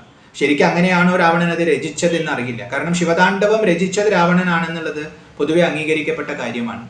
പക്ഷെ അത് ഏത് ഭാവത്തിൽ രചിച്ചതാണെന്ന് അറിയില്ലെങ്കിലും ഇങ്ങനെ ഒരു കഥയുണ്ട്. അപ്പൊ ഈ കഥയിലും നമുക്ക് കാണാൻ പറ്റുന്നത് അഹങ്കാരം ശിവൻ ഇല്ലാതെയാക്കും. അഹങ്കാരം, ദക്ഷന്റെ നാശവും നമ്മൾ കണ്ടിട്ടുള്ളതാണ്. ദക്ഷനും ഇതേ അഹങ്കാരമായിരുന്നു. അപ്പൊ ശിവന്റെ സാന്നിധ്യം നമുക്ക് ലഭിക്കണമെങ്കിൽ, ശിവന്റെ അനുഭൂതി നമുക്ക് ലഭിക്കണമെങ്കിൽ അഹങ്കാരം ഇല്ലാതെ ആയേ പറ്റും. അപ്പൊ അതുകൊണ്ട് അർജുനന്റെ അഹങ്കാരം ഇല്ലാതെയാക്കി പരിശുദ്ധനാക്കിയാലേ തന്നെ ദർശിക്കാനുള്ള, തന്നെ മനസ്സിലാക്കാനും ഉൾക്കൊള്ളാനും അവന് സാധിക്കൂ എന്ന് മനസ്സിലാക്കിയിട്ടാവണം ഭഗവാൻ നേരെ വരാതെ ഇതുപോലെ സ്വർണ്ണ സമാനമായ ഒരു വൃക്ഷത്തിന്റെ വലിപ്പത്തോടു കൂടി അതീവ കാന്തിയോട് അഗ്നി ഇങ്ങനെ ജ്വലിച്ചു വരുന്ന പോലെ ഒരു കിരാത വേഷം ധരിച്ച് ഒരുപാട് സ്ത്രീകളാൽ ചുറ്റപ്പെട്ടു. ഒന്ന് പാർവതി ദേവിയാണ്, മറ്റേതെല്ലാം ഭൂതഗണങ്ങളാണ്. അവരാൽ ചുറ്റപ്പെട്ടുകൊണ്ട് ആ വനത്തിലേക്ക് പ്രവേശിച്ചു. വനം നിശബ്ദമായി എന്ന് മഹാഭാരതം എടുത്തു പറയുന്നു. ആ ഭാവത്തിൽ ശിവൻ അവിടെ പ്രത്യക്ഷപ്പെട്ട അതേ സമയത്ത് മൂക്കൻ എന്ന് പേരുള്ള ഒരു അസുരൻ, മൂകാസുരൻ, ഒരു പന്നിയുടെ വേഷം ധരിച്ച് അർജുനന്റെ നേർക്ക് പാഞ്ഞു വരികയാണ്. അയാൾ കുറച്ചു നേരമായി ആ വനത്തിൽ വന്നിട്ട് അയാൾ വന്ന് ദൂരെ നിന്ന് അർജുനനെ നോക്കുകയാണ്. അർജുനനെ വധിക്കണമെന്ന വിചാരത്തോടു കൂടി എങ്ങനെയാണ് ചെയ്യേണ്ടതെന്നൊക്കെ ആലോചിച്ച് പന്നിയുടെ വേഷം ധരിച്ച് മൃഗത്തിന്റെ വേഷത്തിൽ ചെന്ന് പെട്ടെന്ന് അയാളെ സർപ്രൈസ് ചെയ്തുകൊണ്ട് അടിക്കാം, കാരണം തപസ്സിൽ മുഴുകിയിരിക്കുകയാണല്ലോ എന്ന് കരുതി അദ്ദേഹം ആ പന്നിയുടെ ഭാവത്തിൽ വളരെ വേഗത്തിൽ അർജുനന്റെ അടുത്തേക്ക് പാഞ്ഞുകൊണ്ടിരിക്കുകയാണ്. ഇതേ സമയത്താണ് അർജുനൻ ഇരിക്കുന്ന ഭാഗത്തേക്ക് ഭഗവാൻ പരമശിവൻ കിരാതമൂർത്തിയായി പ്രവേശിക്കുന്നത്. പന്നി വരുന്ന വേഗം അർജുനൻ അതീവ തപസ്സിൽ മുഴുകിയിരിക്കുകയാണ്. പക്ഷെ ക്ഷത്രിയനാണ്. ക്ഷത്രിയന്മാർക്ക് എപ്പോഴും ഒരു ഇന്ദ്രിയം ലോകത്തിൽ ഉണ്ടാവും, ഒരു ബോധം ലോകത്തെക്കുറിച്ചുണ്ടാവും. അവർ ലോകത്തെ പൂർണ്ണമായി ഉപേക്ഷിക്കില്ല. അവരുടെ ഉള്ളിൽ ആ ക്ഷാത്രവീര്യമുണ്ട്. അപ്പോൾ പന്നിയുടെ സാന്നിധ്യം, ആ അസുരന്റെ സാന്നിധ്യം മനസ്സിലാക്കുന്നു. അർജുനൻ ആ സാന്നിധ്യത്തിലേക്ക് നോക്കുന്നു. ഉടനെ ധനുസ്സും അമ്പും വളരെ പെട്ടെന്ന് തന്നെ എടുത്ത് അതിന്റെ നേർക്ക് തുടുക്കാനായിട്ട് തയ്യാറെടുക്കുന്നു. അതേ സമയം അർജുനൻ തയ്യാറെടുക്കുന്ന കാണുന്ന അതേ സമയം പരമശിവൻ തൻ്റെ അമ്പും വില്ലും എടുത്ത് അർജുനനെ വിളിക്കുന്നു. അല്ലയോ, നോക്കൂ നോക്കൂ, ആ പന്നിയെ ഞാൻ വേട്ടയാടിക്കൊള്ളാം, കാരണം അതിനെ ഞാൻ ലക്ഷ്യം വെച്ചു കഴിഞ്ഞു. നീ അതിനെ ലക്ഷ്യം വെക്കുന്നതിന് മുമ്പ് തന്നെ ഞാൻ ലക്ഷ്യം വെച്ചു കഴിഞ്ഞു. അതിനെ വധിക്കേണ്ടത് ഞാനാണ്, അതുകൊണ്ട് ഞാൻ വധിച്ചോളാം, നീ മാറി നിൽക്ക് എന്ന് ഭഗവാൻ പരമശിവൻ ആ കിരാതഭാവത്തിൽ അർജുനനോട് പറഞ്ഞു. പക്ഷേ അർജുനൻ അത് കേട്ട ഭാവം നടിച്ചിട്ടില്ല. കേട്ട ഭാവം നടിക്കാതെ അർജുനൻ തൻ്റെ അമ്പ് ഉടനെ തന്നെ അയച്ചു. അതേ സമയം ശിവനും അമ്പ് അയച്ചു. ഇങ്ങനെ രണ്ട് ദിക്കിൽ നിന്നും അമ്പ് വന്ന് ഒരേ സമയം ഒരേ വേഗത്തിൽ വന്ന് ആ പന്നിയെ തട്ടി, ആ പന്നിയെ പിളർന്നു കയറിയ അമ്പ് ആ അസുരൻ അവിടെ തന്നെ മരിച്ചു. ആ അമ്പിന്റെ സ്പർശമേറ്റത് ഇടിമുഴക്കുന്ന നാദം പോലെ കാട് മുഴുവൻ പരന്നു. അത്രയും ഘോര ശബ്ദമാണ് ഉണ്ടായത്. അത്രയും വേഗത്തിലുള്ള, അത്രയും പവർഫുൾ ആയിട്ടുള്ള അമ്പുകളാണ് രണ്ടുപേരും അയച്ചത്. ഇങ്ങനെ രണ്ടുപേരുടെ അമ്പും തട്ടി പന്നി, ആ മൂകാസുരൻ മരിച്ചു. മൂകാസുരൻ മരിച്ച ആ സമയത്ത് അർജുനൻ അപ്പോഴാണ് കിരാതനെ കാണുന്ന ഭാവം പ്രകടിപ്പിക്കുന്നത്. അർജുനൻ ശിവൻ വന്നത് അറിഞ്ഞിട്ടുണ്ട്, ആ ശബ്ദം കേട്ടിട്ടുണ്ട്. പക്ഷെ അവജ്ഞയോട് കൂടിയാണ് അമ്പ എഴുതിയത്. അമ്പ എഴുതി കഴിഞ്ഞിട്ട് അദ്ദേഹത്തെ നോക്കുകയാണ്.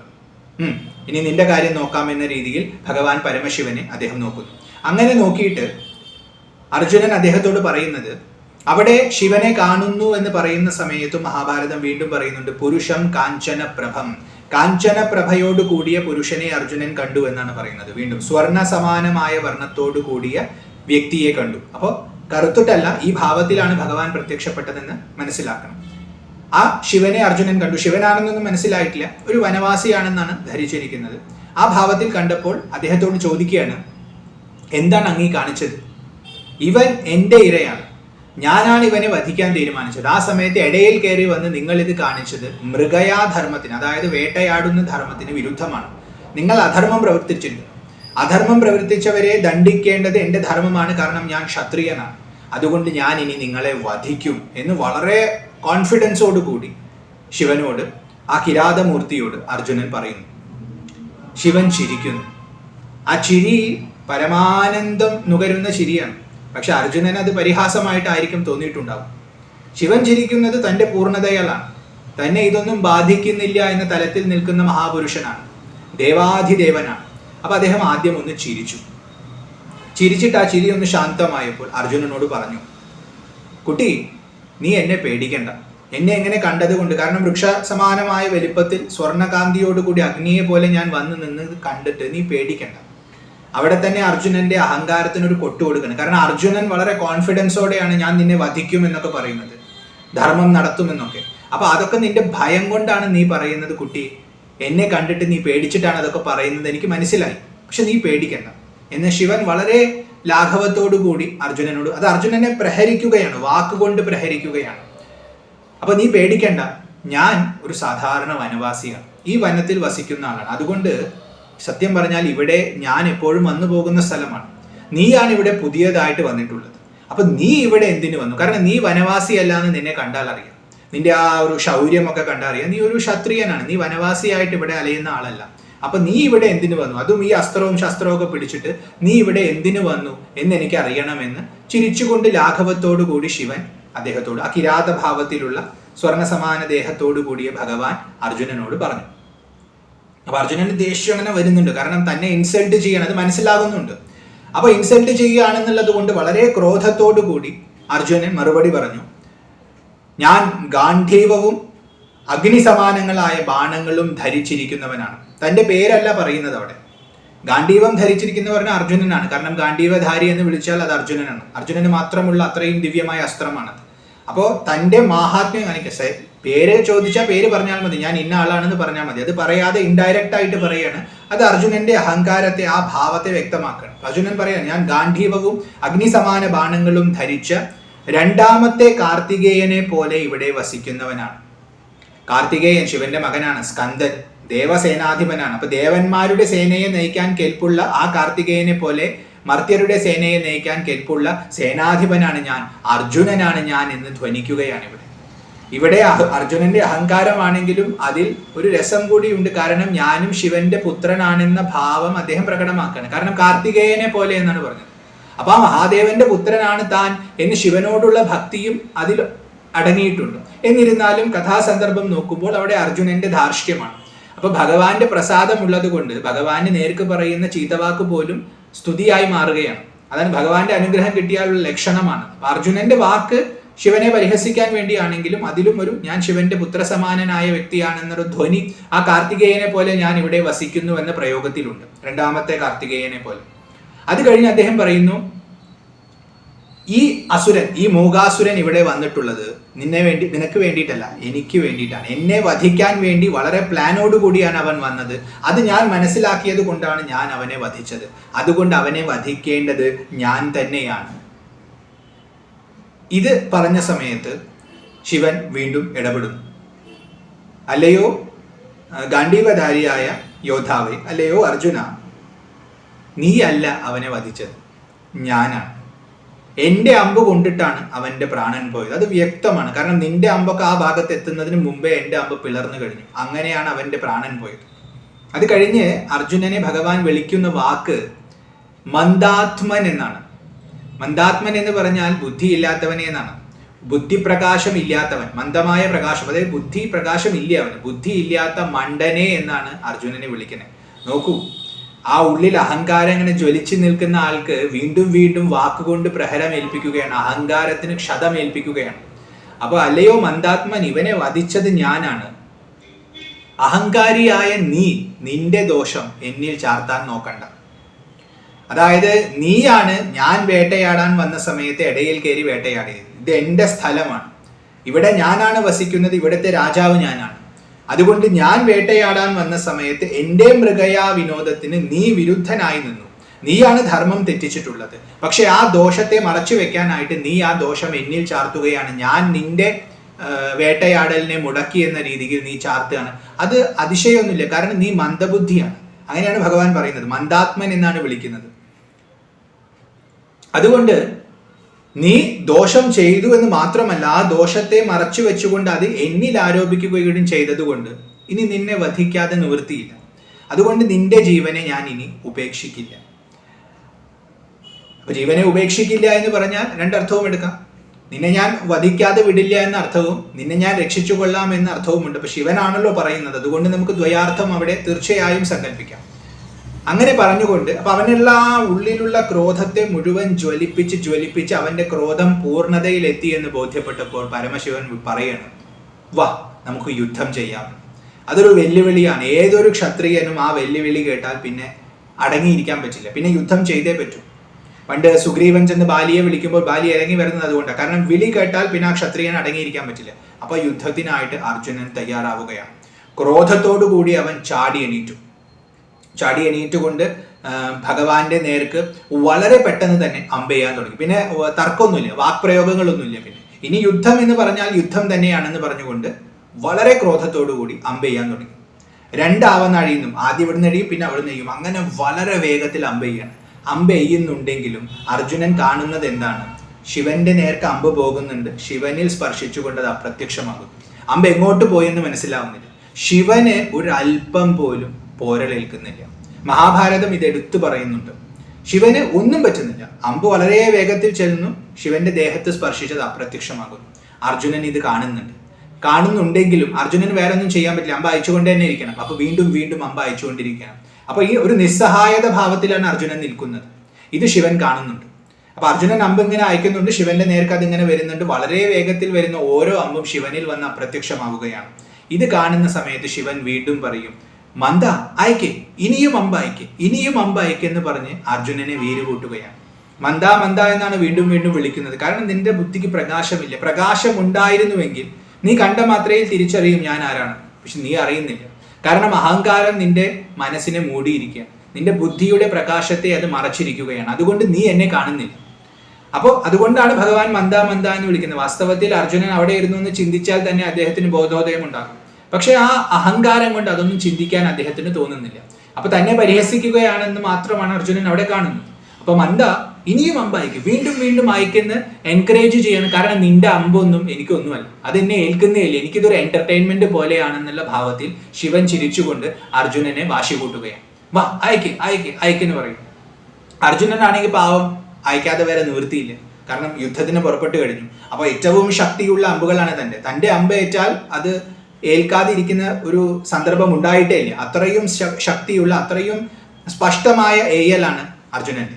അപ്പൊ അദ്ദേഹത്തിന് നിവൃത്തിയിൽ അദ്ദേഹം എയ്യാൻ തുടങ്ങി. അങ്ങനെ ഒരു മുഹൂർത്ത നേരം അദ്ദേഹം ബാണങ്ങൾ ഇങ്ങനെ എയ്തുകൊണ്ടിരുന്നു. അങ്ങനെ അയക്കുന്ന ബാണങ്ങളൊക്കെ ശിവന്റെ അടുത്ത് ചെല്ലുന്നുണ്ട്, അപ്രത്യക്ഷമാകുന്നുണ്ട്. ശിവന്റെ അടുത്ത് ചെല്ലുന്നുണ്ട്, ഇത് കാണുന്നുണ്ട്. നിസ്സഹായതയോടുകൂടി കണ്ടു നിൽക്കാന്നല്ലാതെ അർജുനനൊന്നും ചെയ്യാൻ പറ്റുന്നില്ല. അപ്പൊ വീണ്ടും വീണ്ടും ബാണം എയ്തുകൊണ്ടിരിക്കുക.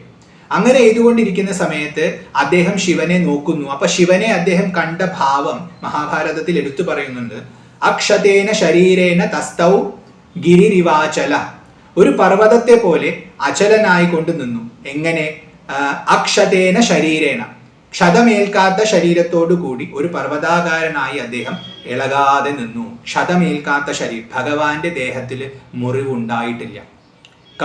കവിഭാവന ചേർത്തുകൊണ്ട് കഥ പറയുന്ന സമയത്ത് പലപ്പോഴും ഇവിടെ അർജുനൻ ശിവനെ മുറിപ്പെടുത്തി എന്നൊക്കെ പറയും. പക്ഷെ മഹാഭാരതത്തിൽ വളരെ വ്യക്തമായി പറയുന്നുണ്ട്, മഹാദേവന്റെ ദേഹത്ത് ഒരു പോരൽ പോലും ഏറ്റിട്ടില്ല, ഒരല്പം പോലും ഭഗവാന് ദുഃഖമുണ്ടായിട്ടില്ല. അർജുനന്റെ ബാണങ്ങൾ ഭഗവാനെ സ്പർശിച്ചിട്ടേ ഇല്ല, അത് അപ്രത്യക്ഷമായി കൊണ്ടിരിക്കുകയാണ്. അതുകൊണ്ടാണ് മഹാഭാരതം എടുത്തു പറയുന്നത് അക്ഷതേന ശരീരേണ തസ്തൗ ഗിരിരിവാചല, അദ്ദേഹം നിന്നു, ഗിരിയെ പോലെയാണ് നിന്നത്, ഒരു ഇളക്കവുമില്ല. അർജുനന്റെ അമ്പിന്റെ വേഗത, അതിന്റെ ശക്തിയൊക്കെ ഒന്ന് സങ്കല്പിച്ചാൽ ഒരു പർവ്വതത്തെ തട്ടിയാൽ ആ പർവ്വതം പോലും പൊടിച്ചു കളയും. അത്രയും ശക്തിയുള്ള ബാണങ്ങളാണ്.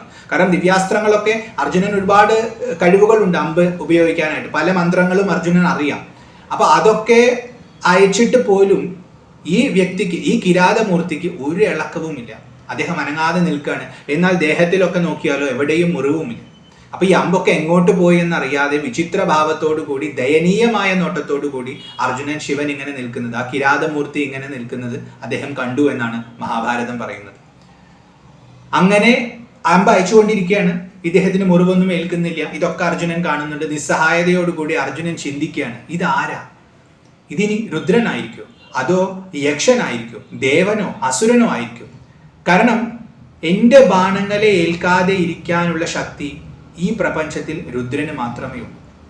ഭഗവാൻ മഹാദേവനല്ലാതെ വേറെ ആർക്കും ഇത് താങ്ങാൻ പറ്റില്ല. അപ്പൊ ഇനി ഇത് രുദ്രനായിരിക്കും.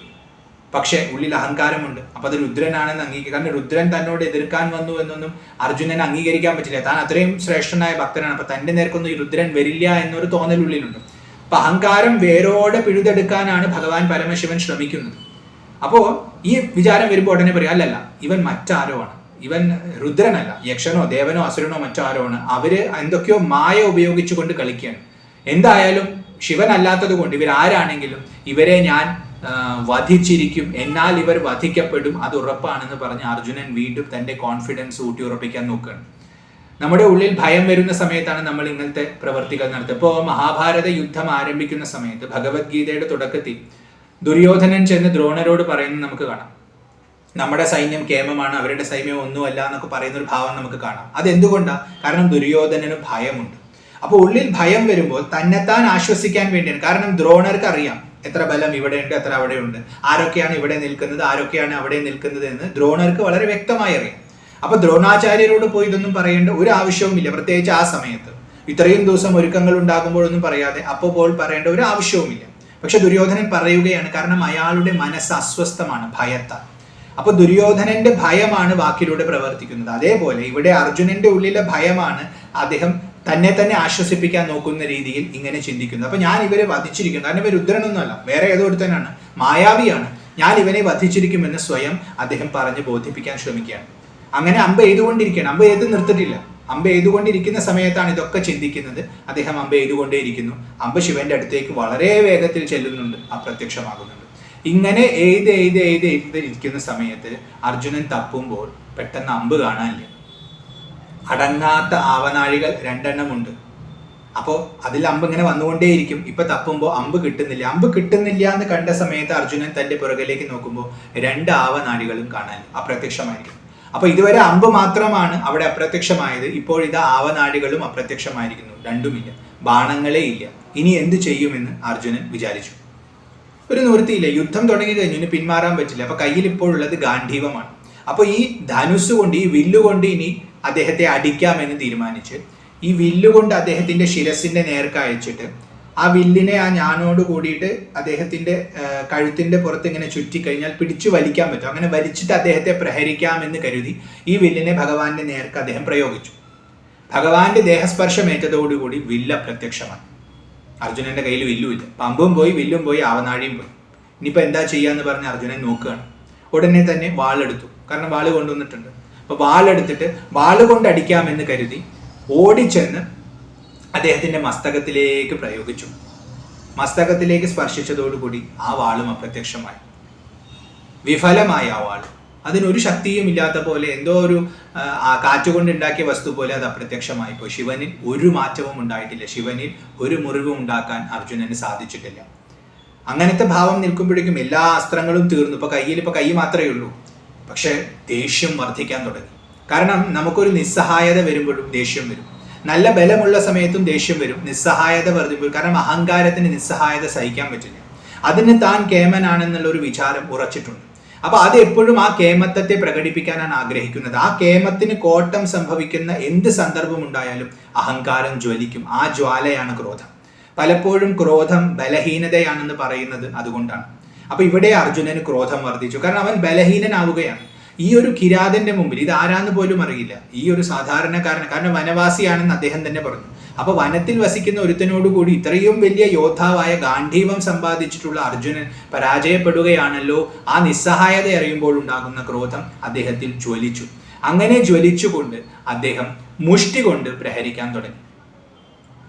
മുഷ്ടി കൊണ്ട് പ്രഹരിക്കാൻ തുടങ്ങിയപ്പോൾ ഭഗവാനും, കാരണം ദ്വന്ദ്വയുദ്ധമാണല്ലോ, അപ്പൊ അവിടെ എന്ത് ആയുധമാണോ ആ ആയുധം തന്നെയാണ് നമ്മളും ഉപയോഗിക്കേണ്ടത്. അപ്പൊ ഭഗവാൻ പരമശിവൻ ആ കിരാത ഭാവത്തിൽ മുഷ്ടി പ്രഹരം തുടങ്ങി. അങ്ങനെ ദ്വന്ദ്വയുദ്ധം തുടങ്ങി.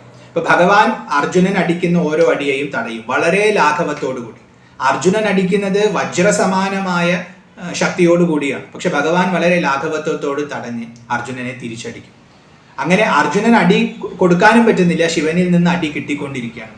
അങ്ങനെ ആ ദ്വന്ദ്വ യുദ്ധം ഒരു മുഹൂർത്തം നേരം തുടർന്നു എന്നാണ് മഹാഭാരതം പറയുന്നത്. ഗംഭീര യുദ്ധം നടന്നുകൊണ്ടിരിക്കുകയാണ്. അങ്ങനെ യുദ്ധം നടന്ന് പല രീതിയിലും ശിവനെ അടിക്കാൻ നോക്കി. തൻ്റെ നെഞ്ചുകൊണ്ട് ശിവന്റെ, കാരണം അർജുനന്റെ നെഞ്ചു വളരെ ബലവത്തുള്ള നെഞ്ചാണ്. പോരാത്തതിന് അതിന് മുകളിൽ കവചവും ധരിച്ചിട്ടുണ്ട്. അപ്പോൾ തൻ്റെ കവചത്തെ തന്നെ ഒരു ആയുധമാക്കാമെന്ന് കരുതി അർജുനൻ ശിവന്റെ നേർക്ക് നെഞ്ചുകൊണ്ടൊരു അടി അടിക്കാൻ നോക്കി. ആ സമയത്ത് ആ അടി ശിവനെ സ്പർശിച്ചുവെങ്കിലും ശിവൻ ഒന്നും ഉണ്ടായില്ല എന്ന് മാത്രമല്ല, ശിവൻ അത് ഉപയോഗിച്ചുകൊണ്ട്, ആ അവസരം ഉപയോഗിച്ചുകൊണ്ട് അർജുനനെ കൈകൊണ്ട് പിടിച്ച് മുറുക്കി. അങ്ങനെ കൈകൊണ്ട് ലോക്ക് ചെയ്ത സമയത്ത് അർജുനന്റെ പ്രാണസഞ്ചാരം കുറയാൻ തുടങ്ങി. ശിരസിലേക്ക് ഓക്സിജൻ പോകുന്നത് കുറയാൻ തുടങ്ങി. അത് ഭഗവാന്റെ ആ മുറുക്കം അങ്ങനത്തെ പിടുത്താണ്. അപ്പൊ പ്രാണരോധനം ഉണ്ടായി. പ്രാണൻ ഇങ്ങനെ ശിരസിലേക്കുള്ള സഞ്ചാരം കുറഞ്ഞു വന്ന സമയത്ത് അർജുനന്റെ ബോധം കുറേശ്ശെയായി മങ്ങാൻ തുടങ്ങി. അർജുനൻ കൈയൊക്കെ അങ്ങനെ തളർന്നു. അർജുനന്റെ ശരീരത്തിൽ മുഴുവൻ പ്രവഹിക്കുന്ന പ്രാണത്തിന്റെ ഗതി കുറഞ്ഞപ്പോൾ ബലം, കാരണം പ്രാണൻ ബലപ്രദായകമാണ്. നമ്മുടെ ശരീരത്തിന് യഥാർത്ഥ ബലം ലഭിക്കുന്നത് പ്രാണനിൽ നിന്നാണ്. അതുകൊണ്ടാണ് ബലസ്വരൂപനായ ഹനുമാനെ വായുപുത്രൻ എന്ന് വിളിക്കുന്നത്. കാരണം വായു പ്രാണനാണ്. അപ്പൊ പ്രാണന്റെ ശക്തി ഹനുമാൻ സ്വാമിയിൽ ഉള്ളത് കൊണ്ടാണ് അദ്ദേഹം ഇത്രയും ബലവാനാകുന്നത്.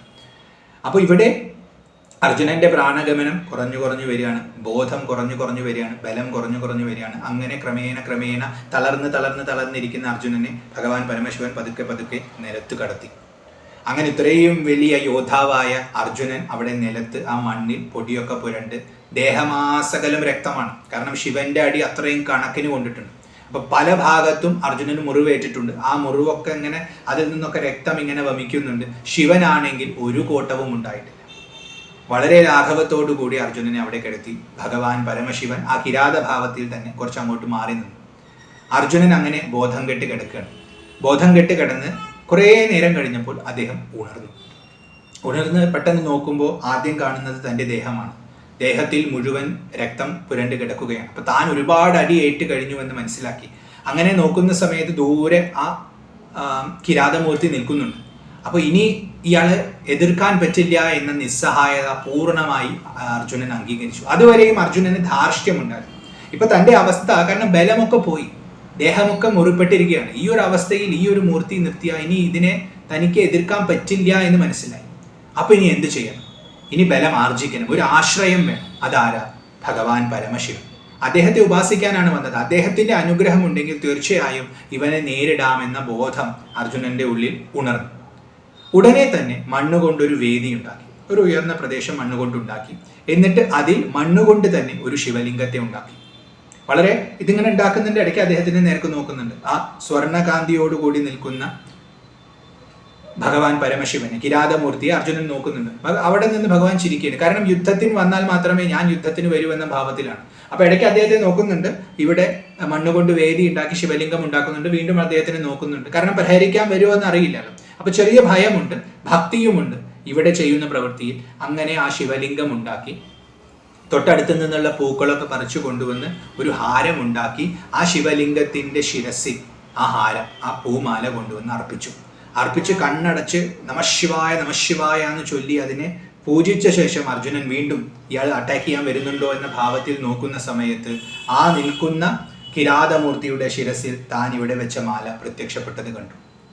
അത് കണ്ട മാത്രയിൽ അർജുനന് ബോധമുദിച്ചു. ഓ, ഇത് സാക്ഷാത് മഹാദേവൻ തന്നെ, ഇത് ഭഗവാൻ രുദ്രൻ തന്നെ, ഇത് ദേവാദിദേവൻ തന്നെ, ഇത് തൃക്കണ്ണൻ തന്നെ. അത് മനസ്സിലായപ്പോൾ ഓടിച്ചെന്ന് അദ്ദേഹത്തിന്റെ കാൽക്കൽ വീണ് സാഷ്ടാംഗം പ്രണമിച്ചു. കണ്ണിൽ നിന്നും ആനന്ദ അശ്രുക്കൾ ധാരധാരയായി ഒഴുകുകയാണ്. അർജുനന് ഇപ്പോൾ സന്തോഷം മാത്രമേ ഉള്ളൂ. കാരണം ആരെ ഉപാസിക്കാൻ വേണ്ടിയാണോ താൻ വന്നത്, ആ മൂർത്തിയാണ് ഇവിടെ വന്നിരിക്കുന്നത് എന്ന് അർജുനന് മനസ്സിലായി. അപ്പൊ തൻ്റെ ഉപാസന പൂർണ്ണമായിരിക്കുന്നു, ഭഗവത് സാക്ഷാത്കാരം തനിക്ക് ലഭിച്ചിരിക്കുന്നു എന്ന ബോധമുണ്ടായപ്പോൾ അദ്ദേഹത്തിന് ആനന്ദമുണ്ടായി. ആ ആനന്ദത്തോടു കൂടി അദ്ദേഹം ശിവന്റെ പാതാരവിന്ദങ്ങളിൽ ശരണം പ്രാപിച്ചു. അങ്ങനെ ശരണം പ്രാപിച്ച് കിടക്കുന്ന ആ മണ്ണിൽ ഇങ്ങനെ പൊടിയൊക്കെ ഏറ്റുകിടക്കുന്നു. കാരണം അർജുനൻ ഇപ്പൊ പൂർണ്ണ വിനയമായി, ഭക്തി അതിന്റെ പാരമ്യത്തിലെത്തി. ആ ഭാവത്തിൽ ശിവന്റെ മുമ്പിൽ കിടക്കണം. അപ്പൊ ശിവന് വളരെ സന്തോഷമായി. അപ്പൊ പരമശിവൻ ആ കിരാത ഭാവത്തിൽ നിന്നുകൊണ്ട് തന്നെ അദ്ദേഹത്തോട് പറഞ്ഞു, അല്ലയോ അർജുന, നീ പരാക്രമിയാണ്. നിനക്ക് ആ കാര്യത്തിൽ ഒരു സംശയവും ഉണ്ടാവേണ്ട ആവശ്യമില്ല. നീ അതീവ പരാക്രമിയാണ്. നിന്റെ ഉള്ളിൽ ക്ഷാത്രവീര്യം ഇങ്ങനെ നിറഞ്ഞു തുളുമ്പുകയാണ്. അതിനൊരു കാരണമുണ്ട്. നീ അത്രയും തപസ് ചെയ്തവനാണ്, നീ അത്രയും മഹാത്മാവാണ്. നീ കഴിഞ്ഞ ജന്മത്തിൽ നരനായിരുന്നു. അത് മനസ്സിലാക്കാനുള്ള ദിവ്യ ചക്ഷുസ് ഞാൻ നിനക്ക് നൽകാം, ഉൾക്കാഴ്ച നിനക്ക് നൽകാം എന്ന് പറഞ്ഞ് ശിവൻ ഉൾക്കാഴ്ച നൽകുകയാണ്. അപ്പൊ അർജുനൻ തന്നെ ഓർക്കുകയാണ് തൻ്റെ പൂർവ്വജന്മം. താൻ നരനായിരുന്നു, ആ നരനാണ് ഇവിടെ ജനിച്ചിട്ടുള്ളത്. തൻ്റെ കൂടെ ഉണ്ടായിരുന്നത് നാരായണനായിരുന്നു. ആ നാരായണനാണ് ഇവിടെ വാസുദേവനായി ഭഗവാൻ കൃഷ്ണനായി അവതരിച്ചിരിക്കുന്നതെന്ന് അർജുനൻ മനസ്സിലാക്കുകയാണ്. അതായത് ധർമ്മന്റെയും മൂർത്തിദേവിയുടെയും മക്കളായിട്ടാണ് ഇവർ രണ്ടുപേരും ജനിച്ചത്. ഘോരമായ തപസ്സൊക്കെ ചെയ്തിട്ടുള്ള ആൾക്കാരാണ്. പണ്ട് ഇവരുടെ തപസ് മുടക്കാനായിട്ട് ഇന്ദ്രൻ അപ്സരസുകളെ അയച്ച സമയത്ത് അപ്സരസുകൾ പല രീതിയിൽ നൃത്തം ചെയ്തും പാട്ടുപാടിയും ഒക്കെ നോക്കിയിട്ടും ഇവർക്കൊരു കുലുക്കവുമില്ല. അവസാനം അവർ ക്ഷീണിച്ചത് കണ്ടപ്പോൾ ദയ തോന്നിയ നാരായണ ഋഷി തൻ്റെ തുടയിൽ നിന്നും ഒരു ദേവിയെ സൃഷ്ടിച്ചു. ആ ദേവിയാണ് ഉർവശി. ഉരുവിൽ നിന്ന് സൃഷ്ടിച്ചത് കൊണ്ട് ഉർവശി എന്ന പേര് വന്നു. ആ ദേവിയെ ഇവർക്ക് കൊടുത്തിട്ട് പറഞ്ഞു കൊണ്ടുപോയിക്കൊള്ളാം. അതായത് തന്നെ പ്രലോഭിപ്പിക്കാൻ വന്നവർക്ക് പോലും അവരുടെ പോലും മനസ്സിനെ ഇളക്കുന്ന സൗന്ദര്യത്തെ തന്നിൽ നിന്ന് തന്നെ ഉണ്ടാക്കി കൊടുത്തു. താൻ അത്രയും തേജസ്സുള്ള, അത്രയും ഭഗയുള്ള ഭഗവാനാണെന്ന് അവർക്ക് ബോധിപ്പിച്ചു. ആ ഭാവത്തിൽ ഇരിക്കുന്ന രണ്ടുപേരാണ് നാരായണനും നരനും. രണ്ടുപേരും ഋഷിമാരാണ്. ബദ്രികാശ്രമത്തിൽ ഒരുപാട് വർഷം തപസ് ചെയ്തവരാണ്. അപ്പോൾ ആ തപസ്സുള്ള ആ മഹാ തേജസ്വികളായ നിങ്ങൾ ദേവന്മാർക്ക് വേണ്ടി വരെ യുദ്ധം ചെയ്തിട്ടുണ്ടെന്ന് അദ്ദേഹം പറയുന്നുണ്ട്. ദേവന്മാർക്ക് വേണ്ടി ഒരുപാട് യുദ്ധം ചെയ്ത് അതിലൊക്കെ ജയിച്ചിട്ടുള്ളവരാണ്. ദേവന്മാരുടെ ശത്രുക്കൾ എത്ര കേമന്മാരായിരിക്കും.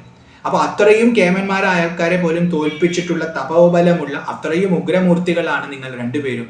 ആ നരനാണ് നീ ഇപ്പോൾ ഇവിടെ അർജുനനായി നിൽക്കുന്നതെന്ന് ഭഗവാൻ തൻ്റെ വാക്കുകൊണ്ടും പിന്നെ ആ ജ്ഞാനചക്ഷുസ്സുകൊണ്ടും അർജുനന് മനസ്സിലാക്കി കൊടുത്തു. അതുകൊണ്ട് അർജുന, നീ ഒരു കാര്യം ഉറപ്പിച്ചോ, നീ എല്ലാ ശത്രുക്കളെയും ജയിക്കും. എൻ്റെ മുമ്പിൽ പരാജയപ്പെട്ടത് ഒരു പരാജയമേ അല്ല, അതാണ് വിജയത്തിൻ്റെ തുടക്കം. എൻ്റെ മുമ്പിൽ പരാജയപ്പെടുമ്പോഴാണ് ശരണാഗതി ഉണ്ടാകുന്നത്, അപ്പോഴാണ് എൻ്റെ അനുഭൂതി ഉണ്ടാകുന്നത്. എൻ്റെ അനുഭൂതി ഉണ്ടായാൽ മാത്രമേ വിജയം തുടങ്ങൂ. അപ്പൊ ഇനി അങ്ങോട്ട് നിനക്ക് വിജയം സുനിശ്ചിതമാണ്. നീ എല്ലാ ശത്രുക്കളെയും ജയിക്കും, അവരാര് തന്നെ ആയിക്കൊള്ളട്ടെ. ആ ശത്രുവിന്റെ നിലവാരമൊന്നും ഒരു വിഷയമേ അല്ല. കാരണം നിനക്ക് എൻ്റെ പ്രസാദം ലഭിച്ചിരിക്കുന്നു, നീ എന്നിൽ ശരണം നേടിയിരിക്കുന്നു. അതുകൊണ്ട് നീ എല്ലാ ശത്രുക്കളെയും ജയിക്കും. നിനക്ക് അതിനുള്ള തപോബലമുണ്ടെന്നും ഞാൻ ഇപ്പോഴിതാ നിന്നെ ഓർമ്മിപ്പിച്ചിരിക്കുന്നു. അതുകൊണ്ട് ഇതെല്ലാം മനസ്സിലാക്കിക്കൊണ്ട് ഞാൻ നിനക്ക് എൻ്റെ അനുഗ്രഹത്തെ നൽകാം. ആ അനുഗ്രഹമായി ഞാൻ നൽകാൻ ഉദ്ദേശിക്കുന്നത് പാശുപതാസ്ത്രമാണെന്ന് ഭഗവാൻ പറയുന്നു. അത് കേട്ടതോടുകൂടി അർജുനന് വളരെയധികം സന്തോഷമായി. അദ്ദേഹം ഭഗവാനെ സ്തുതിക്കുന്നു. അതിഗംഭീരമായ ഒരു സ്തുതി മഹാഭാരതത്തിൽ ഈ ഭാഗത്തിലുണ്ട്. ഭഗവാന്റെ പല പേരുകൾ വിളിച്ച് ഭഗവാന്റെ മഹിമയെ മുഴുവൻ വ്യക്തമാക്കുന്ന അത്യുഗ്രമായ അതിസുന്ദരമായ ഒരു സ്തുതി അർജുനൻ അവിടെ നടത്തുന്നു. ആ സ്തുതി നടത്തിയതിനു ശേഷം അർജുനൻ ക്ഷമയാചിക്കുന്നു. കാരണം സ്തുതി മനസ്സിന്റെ ഭക്തിയുടെ പ്രവാഹമാണ്. ഭക്തി ഇങ്ങനെ വർദ്ധിക്കുമ്പോൾ അത് വാക്കുകളിലേക്ക് വന്നാണ് സ്തുതി രൂപത്തിൽ പ്രത്യക്ഷപ്പെടുന്നത്. അപ്പോൾ ഭക്തി വർദ്ധിച്ചാൽ ഉള്ളു ശുദ്ധമാവും. ഉള്ളു ശുദ്ധമാവുമ്പോൾ തനിക്ക് തിരിച്ചറിവുണ്ടാവും. അപ്പൊ അർജുനന് തിരിച്ചറിവുണ്ടായി, താൻ ചെയ്തത് തെറ്റാണ്. മറ്റേത് ഭഗവാനെ കണ്ട മാത്രയിലുള്ള സന്തോഷമായിരുന്നു ആദ്യം. ഇപ്പോൾ കുറ്റബോധമുണ്ടായി, താൻ ചെയ്തത് തെറ്റാണ്, ഭഗവാനെ തിരിച്ചറിയാൻ പറ്റിയില്ല എന്നുള്ളത് ഏറ്റവും വലിയ തെറ്റാണ്. കാരണം ഭക്തൻ എപ്പോഴും ഭഗവാനെ തിരിച്ചറിയണം. ഭഗവാൻ സർവ്വവ്യാപിയാണ്, എല്ലായിടത്തും ശിവനാണ്. പക്ഷെ എല്ലാവരും ശിവനെ കാണുന്നില്ല. കാരണം എല്ലാവർക്കും ആ ശുദ്ധമായ ഭക്തിയില്ല. അപ്പൊ താൻ ശിവനെ തിരിച്ചറിഞ്ഞില്ല എന്ന് പറഞ്ഞാൽ താൻ ശുദ്ധനായ ഭക്തനായിരുന്നില്ല എന്ന് മനസ്സിലാക്കിയതുകൊണ്ട്, അത് തൻ്റെ അപരാധമാണെന്ന് മനസ്സിലാക്കിയതുകൊണ്ട് ഭഗവാന്റെ മുമ്പിൽ ക്ഷമയെ അർജുനൻ യാചിക്കുന്നു. വളരെ വിനീതനായി സത്യസന്ധമായി തന്നെ ഭഗവാനോട് ക്ഷമയാചിക്കുന്നു. ഭഗവാന് വളരെ സന്തോഷമായി. ഭഗവാൻ അർജുനന്റെ കൈകൾ പിടിച്ചു എന്നാണ് മഹാഭാരതം പറയുന്നത്. ലോകത്തിന് മുഴുവൻ ആശ്രയം നൽകുന്ന ആ ദേവാധിദേവനായ മഹാദേവൻ, ആ പരമശിവൻ അർജുനന്റെ കൈകൾ പിടിച്ചു. ആ കരസ്പർശമേറ്റാൽ തന്നെ ജീവിതം ധന്യമായി. ഇനി ഒരു ഭയവും സ്പർശിക്കില്ല, ഒരു പരാജയവും സ്പർശിക്കില്ല എന്ന് ഉറപ്പിക്കാം. കാരണം അത്രയും ദിവ്യമായ സ്പർശമാണത്. അപ്പോൾ കൈ പിടിച്ചു എന്ന് മാത്രമല്ല, ആദ്യം പറഞ്ഞു ഞാൻ ക്ഷമിച്ചിരിക്കുന്നു. ക്ഷമിക്കുമെന്നൊന്നുമല്ല ഞാൻ പറയുന്നത്, ക്ഷമിച്ചിരിക്കുന്നു. കാരണം നിന്റെ ഉള്ളിലും പ്രകാശിക്കുന്നത് ഞാൻ തന്നെയാണ്. ഞാൻ എല്ലാവരുടെയും ആത്മഭാവത്തിൽ ശോഭിക്കുന്ന ചൈതന്യമാണ്. നീ ശ്രേഷ്ഠനായ വ്യക്തിയാണ്. അതിൽ ഈ ലോകത്തിൻ്റെ ഈ മായയുടെ സ്വാധീനത്തിൽ ഉണ്ടായ കലർപ്പ് കൊണ്ട് നിന്റെ മനസ്സിൽ ചെറുതായ അഹങ്കാരം വന്നു. കാരണം ക്ഷത്രബലമുള്ള ആൾക്കാർക്ക് അഹങ്കാരം സ്വാഭാവികമായും വരും. കായ്ഫലമുണ്ട്, അവർക്ക് നല്ല കഴിവുണ്ട്, ഒരുപാട് യശസ്സും പ്രശസ്തിയും അവർക്ക് കിട്ടും, ശ്രീ ഉണ്ടാവും. ഇതൊക്കെ ഉണ്ടാകുമ്പോൾ സ്വാഭാവികമായും അഹങ്കാരം വരും. അത് ഈ ലോകത്തിലെ സഹജമാണ്. അതുപോലെയുള്ള അഹങ്കാരമാണ് നിനക്ക് വന്നത്. പക്ഷെ ആ അഹങ്കാരം നിനക്കൊരു ദോഷമല്ല. കാരണം ക്ഷത്രിയന്മാർക്ക് അത്തരം അഹങ്കാരം യുദ്ധസമയത്തൊക്കെ ആവശ്യമാണ്. അപ്പോൾ അത് ആവശ്യമാണ്. പക്ഷെ അത് നീ അനവസരത്തിൽ അത് ഉപയോഗിച്ചത് കൊണ്ട് മാത്രമാണ് നിനക്ക് ദോഷമുണ്ടായത്. അതല്ലാതെ അത് നിന്റെ സ്വഭാവത്തിന് ഒരു ഗുണം തന്നെയാണ്. പക്ഷെ ആ അഹങ്കാരത്തെ ഞാൻ കാണുന്നത് അതിൻ്റെ അടിത്തറയിലുള്ള നിന്റെ ഭക്തിയുടെ പ്രകാശത്തിലാണ്. ആ അഹങ്കാരത്തിന് പോലും നിന്റെ ഭക്തിയുടെ ശക്തിയുണ്ട്, നിന്റെ ഭക്തിയുടെ സ്വാധീനമുണ്ട്. നീ ഭക്തനാണ് എന്ന് എനിക്കറിയാം. അപ്പോൾ ആ അഹങ്കാരത്തെ ഈ ലോകത്തിൽ ജീവിക്കാൻ നിനക്ക് ആവശ്യമാണ്, നീ അത് ഉപയോഗിച്ചോ. അതിനെ ഞാൻ ഇല്ലാതെയാക്കുന്നില്ല. പക്ഷേ അത് എൻ്റെ നേർക്ക് നീ ഇനി പ്രയോഗിക്കില്ല. നീ അറിയും ഞാൻ സദാ ഉണ്ടെന്ന്, എല്ലാം ചെയ്യുന്നത് ഞാനാണെന്ന് നീ അറിയും. ആ അറിവ് നിനക്കുണ്ട്. അതുകൊണ്ട് ഞാൻ നിന്നെ ക്ഷമിച്ചിരിക്കുന്നുവെന്ന് ഭഗവാൻ പറയുന്നു. അങ്ങനെ പറഞ്ഞ് ആ തൻ്റെ കാൽക്കല്ലിൽ കൈ പിടിച്ച അർജുനനെ ഉയർത്തി അർജുനനെ ആലിംഗനം ചെയ്യും. ഭഗവാന് അർജുനനോടുള്ള സ്നേഹം എത്രയാണെന്ന് അതിൽ നിന്ന് തന്നെ വ്യക്തമായി. താൻ തന്നെയായിട്ടാണ് അർജുനനെ കാണുന്നത്. നരനും നാരായണനും തന്നിൽ നിന്ന് ഭിന്നമല്ല, താൻ തന്നെയാണ്. ശിവായ വിഷ്ണവേ വിഷ്ണുരൂപായ ശിവായ എന്ന് പറഞ്ഞൊരു മന്ത്രമാണ്. എനിക്ക് പെട്ടെന്ന് ഓർമ്മ വരുന്നില്ല. അതായത് ശിവനും വിഷ്ണുവും ഒന്ന് തന്നെ എന്ന് സൂചിപ്പിക്കുന്ന മന്ത്രമാണ്. അപ്പോൾ ആ ഭാവത്തിൽ രണ്ടും ഒന്നാണെന്ന ബോധത്തോടു കൂടി ഭഗവാൻ പരമശിവൻ തൻ്റെ ഭക്തനായ അർജുനനെ കെട്ടിപ്പിടിച്ചു. അപ്പോൾ രണ്ടെന്ന ഭാവം ഇല്ലാതെയായി എന്നവിടെ മഹാഭാരതം സൂചിപ്പിക്കുന്നു. രണ്ടും ഒന്നായി ലയിച്ചു. ആ ഏകത്വം അവിടെ സിദ്ധിച്ചു. ആ ഭാവത്തിൽ അർജുനന് പരമാനന്ദം ഇങ്ങനെ നിറഞ്ഞു തുളുമ്പാണ്, രോമാഞ്ചം ഉണ്ടായിരിക്കുകയാണ് ദേഹമാസകലം. കാരണം ഭക്തി അതിൻ്റെ പാരമ്യത്തിലെത്തി. അപ്പൊ ശരീരത്തിൽ നിന്ന് പുറത്തേക്ക് എനർജി ആയിട്ട് ഒഴുകുകയാണ്. അതുകൊണ്ടാണ് രോമാഞ്ചം ഉണ്ടാകുന്നത്. ആ ഭാവത്തിൽ അർജുനൻ നിൽക്കുകയാണ്. അങ്ങനെ നിൽക്കുന്ന സമയത്ത് കുറച്ചു നേരം അങ്ങനെ കെട്ടിപ്പിടിച്ച് അവൻ്റെ മനസ്സൊക്കെ ഒന്ന് ശാന്തമായി ആനന്ദം പരിപൂർണമായി എന്ന് ഉറപ്പ് വരുത്തിയപ്പോൾ ഭഗവാൻ പരമശിവൻ ഓരോന്നോരോന്നായി അവനിൽ നിന്ന് അപഹരിച്ച വസ്തുക്കൾ അവന് തിരിച്ചു കൊടുക്കാൻ തുടങ്ങി. ഇതാ നിന്റെ ഗാണ്ഡീവം, ഇതാ നിന്റെ അമ്പുകൾ, ആവനാഴികൾ, ഇതാ നിന്റെ വാള്. അങ്ങനെ അവനിൽ നിന്നും സ്വീകരിച്ചിട്ടുള്ള ഓരോന്ന് അദ്ദേഹം തിരിച്ചു കൊടുക്കാൻ തുടങ്ങി. അതെല്ലാം അർജുനൻ ഓരോന്നോരോന്നായിട്ട് വാങ്ങി, വളരെ വിനയത്തോടു കൂടി അതെല്ലാം വാങ്ങി. അതെല്ലാം വാങ്ങിക്കഴിഞ്ഞപ്പോൾ ഭഗവാൻ അർജുനന്റെ ദേഹത്തൊക്കെ ഒന്ന് നോക്കി. ഒരുപാട് മുറിവുകൾ ഏറ്റിട്ടുണ്ട്, ഒരുപാട് രക്തമുണ്ട് അർജുനന്റെ ദേഹത്ത്. അപ്പോൾ പരമശിവൻ അദ്ദേഹത്തെ ഒന്ന് തൊട്ട് അനുഗ്രഹിച്ചു. ആ അനുഗ്രഹം ലഭിച്ചതോടുകൂടി എല്ലാ മുറിവുകളും ഉണങ്ങി. ഇനി നിന്റെ ദേഹത്തിന് ഒരു രോഗവും ബാധിക്കില്ല എന്ന അനുഗ്രഹവും ഭഗവാൻ നൽകി. അങ്ങനെ അർജുനനെ അനുഗ്രഹിച്ചതിന് ശേഷം പറഞ്ഞു, ഇനി നിനക്ക് എന്തെങ്കിലും വരം വേണമെങ്കിൽ ചോദിച്ചോളൂ. കാരണം പാശുപതാസ്ത്രം താൻ നൽകാമെന്ന് പറഞ്ഞു കഴിഞ്ഞു. പക്ഷെ അതല്ല, നിന്നെ ഞാനിപ്പോൾ കണ്ട സ്ഥിതിക്ക് നിനക്ക് ഞാൻ എന്തെങ്കിലും വരം എക്സ്ട്രാ ആയിട്ട് നൽകാൻ ആഗ്രഹിക്കുന്നുണ്ട്. അപ്പോൾ എന്തെങ്കിലും വരം വേണമെങ്കിൽ ചോദിച്ചോളൂ, ഞാനത് നൽകാമെന്ന് ഭഗവാൻ പരമശിവൻ പറയുന്നു. ആ സമയത്ത് അർജുനൻ പറയുന്നു, ഭഗവാനെ, എനിക്ക് മറ്റൊന്നും വേണ്ട. ഞാൻ യുദ്ധത്തിന് സന്നദ്ധനായി നിൽക്കുന്ന ഭാവത്തിലാണ് ഇപ്പോൾ ഉള്ളത്. ദുര്യോധനൻ അവിടെ അസ്ത്രശസ്ത്രങ്ങൾ സമ്പാദിച്ചു കൊണ്ടിരിക്കുകയാണ്, യോദ്ധാക്കളെ സമ്പാദിച്ചു കൊണ്ടിരിക്കുകയാണ്. അവൻ യുദ്ധോത്സുകനാണ്, അതെനിക്കറിയാം. അതുകൊണ്ട് എൻ്റെ ജ്യേഷ്ഠൻ എന്നെ ഇവിടെ അയച്ചിട്ടുള്ളത് ഇന്ദ്രനിൽ നിന്ന് എല്ലാ അസ്ത്രങ്ങളും സ്വീകരിക്കാനാണ്. അപ്പോൾ ആ അസ്ത്രങ്ങൾ സ്വീകരിക്കണമെങ്കിൽ അങ്ങയുടെ ദർശനം ആവശ്യമാണെന്ന് ഇന്ദ്രൻ എന്നോട് പറഞ്ഞു. അതുകൊണ്ടാണ് ഞാൻ അങ്ങയെ ഉപാസിച്ചത്. അപ്പോൾ അങ്ങ് എനിക്ക് തരാമെന്ന് പറഞ്ഞ ആ അസ്ത്രം, ആ പാശുപതാസ്ത്രം മാത്രം തന്നാൽ മതി. ബാക്കി അങ്ങയുടെ അനുഗ്രഹം എന്നിലുണ്ടെന്ന് എനിക്ക് പൂർണ്ണ ബോധ്യമുണ്ട്. മറ്റൊന്നും ഞാൻ ആഗ്രഹിക്കുന്നില്ല എന്ന് അർജുനൻ പറയുന്നു. ആ സമയത്ത് ശിവൻ അർജുനന് ആ അസ്ത്രം കൊടുക്കാൻ തീരുമാനിച്ചുകൊണ്ട് ആ അസ്ത്രത്തിന്റെ മാഹാത്മ്യം അർജുനനെ ഓർമ്മപ്പെടുത്തുകയാണ്. അദ്ദേഹം പറയുന്നു, ഈ അസ്ത്രം ഇന്ദ്രനോ യമനോ കുബേരനോ വരുണനോ വായുദേവനോ പോലും അറിയില്ല. അത്രയും രഹസ്യമായ അസ്ത്രമാണ്. അതായത് ഇന്ദ്രന്റെ കയ്യിൽ എല്ലാ അസ്ത്രങ്ങളും ഉണ്ടെന്ന് പറഞ്ഞിട്ടാണല്ലോ നീ ഇപ്പം അങ്ങോട്ട് പോകുന്നത്. ആ ഇന്ദ്രന് പോലും ഇല്ലാത്ത അസ്ത്രമാണിത്. അതുകൊണ്ടായിരിക്കണം ഇന്ദ്രൻ എൻ്റെ അടുത്തേക്ക് അയച്ചതെന്നൊരു ധ്വനി അവിടെയുണ്ട്. അപ്പോൾ ആ അത്രയും ദിവ്യമായ അസ്ത്രം ഞാൻ നിനക്ക് നൽകുന്നു. ഈ ദേവതകൾക്കൊന്നും ഇത് അറിയില്ല എന്ന് പറഞ്ഞാൽ മനുഷ്യന്മാർക്ക് അറിയില്ല എന്ന് പ്രത്യേകം പറയേണ്ട ആവശ്യമില്ലല്ലോ. അപ്പോൾ ആർക്കും അറിയാത്ത അസ്ത്രമാണ്. അപ്പോൾ നിനക്ക് മാത്രമേ ഇത് ഉള്ളൂ എന്ന ഭാവം നീ ഉൾക്കൊള്ളുക. അത് പറഞ്ഞുകൊണ്ട് പറയുന്നു, ഒരു കാരണവശാലും അല്പശക്തിയുള്ള ഒരാളുടെ നേർക്ക്, വലിയ കെൽപ്പൊന്നുമില്ലാത്ത ഭീരുവായ ഒരാൾ, കപടമായൊക്കെ പ്രയോഗിക്കുന്ന ഒരാൾ, കാരണം ഭീരുക്കളാണല്ലോ കാപട്യം കാണിക്കുക യുദ്ധത്തിൽ, അങ്ങനെയുള്ള ആൾക്കാരുടെ നേർക്ക്, അല്പശക്തിമാനായ ആൾക്കാരുടെ നേർക്ക് നീ ഒരു കാരണവശാലും ഇത് ഉപയോഗിക്കരുത്. കാരണം അതിനെ ഉൾക്കൊള്ളാൻ അവർക്ക് സാധിക്കില്ല. അതുകൊണ്ട് അവരോടൊപ്പം തന്നെ സമസ്ത ലോകത്തെയും നശിപ്പിക്കും. അത്രയും ശക്തിയുള്ള അസ്ത്രമാണ് പാശുപതാസ്ത്രം. അപ്പം അതുകൊണ്ട് ഈ ഒരു കാര്യത്തിൽ നീ ശ്രദ്ധ പുലർത്തണം. അനാവശ്യമായിട്ട് ഇത് ഉപയോഗിക്കരുത്. സാധാരണക്കാരായ വലിയ ബലമൊന്നുമില്ലാത്ത ആൾക്കാർക്ക് നീ മറ്റസ്ത്രങ്ങൾ ഉപയോഗിച്ച് അവരെ കീഴ്പ്പെടുത്തിയാൽ മതി. അവരുടെ നേർക്ക് നീ പാശുപതാസ്ത്രം ഒരിക്കലും ഉപയോഗിക്കരുതെന്ന് ഭഗവാൻ ഉപദേശിച്ചു.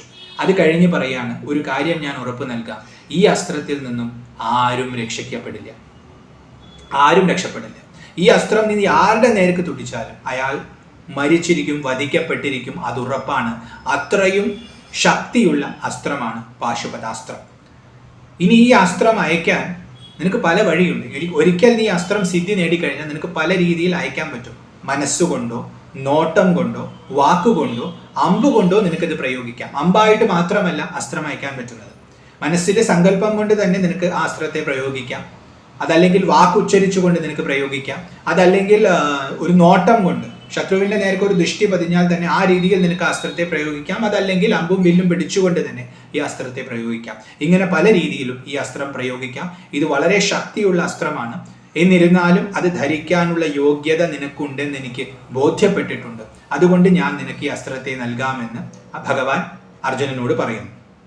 ആ സമയത്ത് അസ്ത്രം സ്വീകരിക്കണമെങ്കിൽ ചില ചിട്ടകളുണ്ട്. അപ്പോൾ അർജുനൻ ചെന്ന് അവിടുത്തെ നദിയിൽ കുളിച്ച് ശുദ്ധനായി വന്ന് ഭഗവാന്റെ കാൽക്കൽ അടുത്തിരുന്നു കൊണ്ട് ശ്രദ്ധയോടുകൂടി അദ്ദേഹത്തിൽ നിന്നും ആ അസ്ത്രം എനിക്ക് നൽകിയാലും എന്ന് അപേക്ഷിച്ചു. ഇങ്ങനെയാണ് ഗുരുക്കന്മാരുടെ അടുത്ത് ചെല്ലേണ്ടത്. എപ്പോഴും വിനയാൻവിതനായി വ്യക്തമായി ചോദിക്കണം. അപ്പോൾ അങ്ങനെ അർജുനൻ ചോദിച്ചു. ശിവൻ അർജുനന്റെ ചെവിയിൽ രഹസ്യമായിക്കൊണ്ട് ആ മന്ത്രത്തെ, ആ അസ്ത്രത്തെ ഉപദേശിച്ചു. ആ അസ്ത്രം ശബ്ദരൂപത്തിൽ ശിവനിൽ നിന്നും അർജുനനിലേക്ക് പ്രവേശിച്ച സമയത്ത് ആ അസ്ത്രം ഒരു മൂർത്തിമത് ഭാവത്തിൽ, ഒരു ആളിന്റെ രൂപത്തിൽ കത്തിജ്വലിക്കുന്ന അഗ്നിയെ പോലെ ശോഭിച്ചുകൊണ്ട് അർജുനന്റെ അടുത്ത് വന്ന് നിന്നു. അത് വന്ന് നിന്നത് ആ കാട്ടിലുള്ള എല്ലാവരും, കാരണം കുറെ ഭൂതഗണങ്ങളും പാർവതി ദേവിയും ശിവന്റെ ഒപ്പം ഉണ്ടല്ലോ, അവരെല്ലാവരും കണ്ടു. മുകളിലുള്ള ദേവന്മാര് കണ്ടു, താപസന്മാര് കണ്ടു. എല്ലാവർക്കും കാണത്തക്ക രീതിയിൽ ആ അസ്ത്രം മൂർത്തിമത്തായി അർജുനന്റെ അടുത്ത് വന്ന് നിന്നു. അതായത് ഇനി ആ അസ്ത്രം അർജുനന് വശഗതമായിരിക്കുമെന്ന് ലോകത്തിന് ഭഗവാൻ വ്യക്തമാക്കി കൊടുത്തു. അങ്ങനെ വ്യക്തമാക്കി കൊടുത്തുകൊണ്ട് അർജുനനെ വീണ്ടും ശിവൻ ഒന്ന് സ്പർശിച്ചു. അപ്പോൾ ആദ്യം ശരീരത്തിലുണ്ടായിരുന്ന മുറിവൊക്കെ ഉണക്കി കൊടുത്തു. ഇപ്പോൾ രണ്ടാമത്തെ സ്പർശത്തിലൂടെ മനസ്സിലുള്ള അശുദ്ധിയെ മുഴുവൻ ഇല്ലാതെയാക്കി. ശിവൻ എല്ലാവരെയും ശിവരാക്കി മാറ്റും. ശിവം എന്ന് പറഞ്ഞാൽ തന്നെ പരിശുദ്ധം എന്നാണ്, മംഗളം എന്നാണ്. മംഗളസ്വരൂപിയാണ് ഭഗവാൻ. ഭഗവാനെ ആര് പ്രാപിക്കുന്നു അവരൊക്കെ മംഗളന്മാരായി ഭവിക്കും. ഉള്ളിൽ എത്ര അശുദ്ധി ഉള്ളവരാണെങ്കിലും അത് മംഗളമാക്കി മാറ്റാനുള്ള ശക്തി ഭഗവാനുണ്ട്. അപ്പോൾ അർജുനന്റെ എല്ലാ അശുദ്ധികളെയും, കാരണം മനസ്സിൽ അശുദ്ധി ബാക്കിയുണ്ടെങ്കിൽ ഈ അസ്ത്രം ചിലപ്പോൾ ദുർവിനിയോഗം ചെയ്തെന്ന് വരാം. അപ്പൊ ശുദ്ധമായ മനസ്സുള്ളവർക്ക് ഇത് പാടൂ. അപ്പൊ അർജുനന്റെ മനസ്സ് പരിപൂർണമായ ശുദ്ധി നേടിയിട്ടുണ്ടെങ്കിലും അവിടെ എവിടെയെങ്കിലും കുറച്ച് അശുദ്ധി ഉണ്ടെങ്കിൽ അതും കൂടി നീങ്ങട്ടെ എന്ന് കരുതി സ്പർശിച്ചുകൊണ്ട് അദ്ദേഹത്തിനെ അനുഗ്രഹിച്ചു.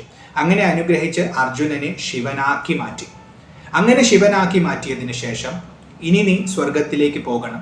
അവിടെ ചൊല്ലുമ്പോൾ ഇന്ദ്രൻ നിനക്ക് വാക്ക് തന്ന പോലെ എല്ലാ അസ്ത്രങ്ങളും നിനക്ക് പ്രദാനം ചെയ്യുന്നതായിരിക്കും, നിനക്കത് ലഭിക്കും, അത് ഉറപ്പാണ് എന്ന് പറഞ്ഞ് അനുഗ്രഹിച്ച് ഭഗവാൻ ശിവനും പാർവതിയും മറ്റു ഭൂതഗണങ്ങളും അവിടെ നിന്ന് ആകാശമാർഗത്തിൽ പറന്നുകൊണ്ട് തിരിച്ചു കൈലാസത്തിലേക്ക് പോയി. അത് നോക്കി നിന്ന് അർജുനൻ അവർ പോയ ദിക്കിലേക്ക് നോക്കി വീണ്ടും സാഷ്ടാംഗം നമിച്ച് അവരുടെ അനുഗ്രഹം മനസ്സിൽ വാങ്ങി വീണ്ടും വീണ്ടും അവരെ നമിച്ച് സ്വർഗലോകത്തിലേക്കുള്ള യാത്ര തുടങ്ങുകയാണ്. അങ്ങനെ പിന്നീട് ഇന്ദ്രന്റെ അടുത്ത് ചെന്ന് അവിടെയുള്ള അസ്ത്രങ്ങളൊക്കെ സമ്പാദിക്കുന്നു. ഇതാണ് കിരാതമൂർത്തിയുടെ അവതാര കഥ.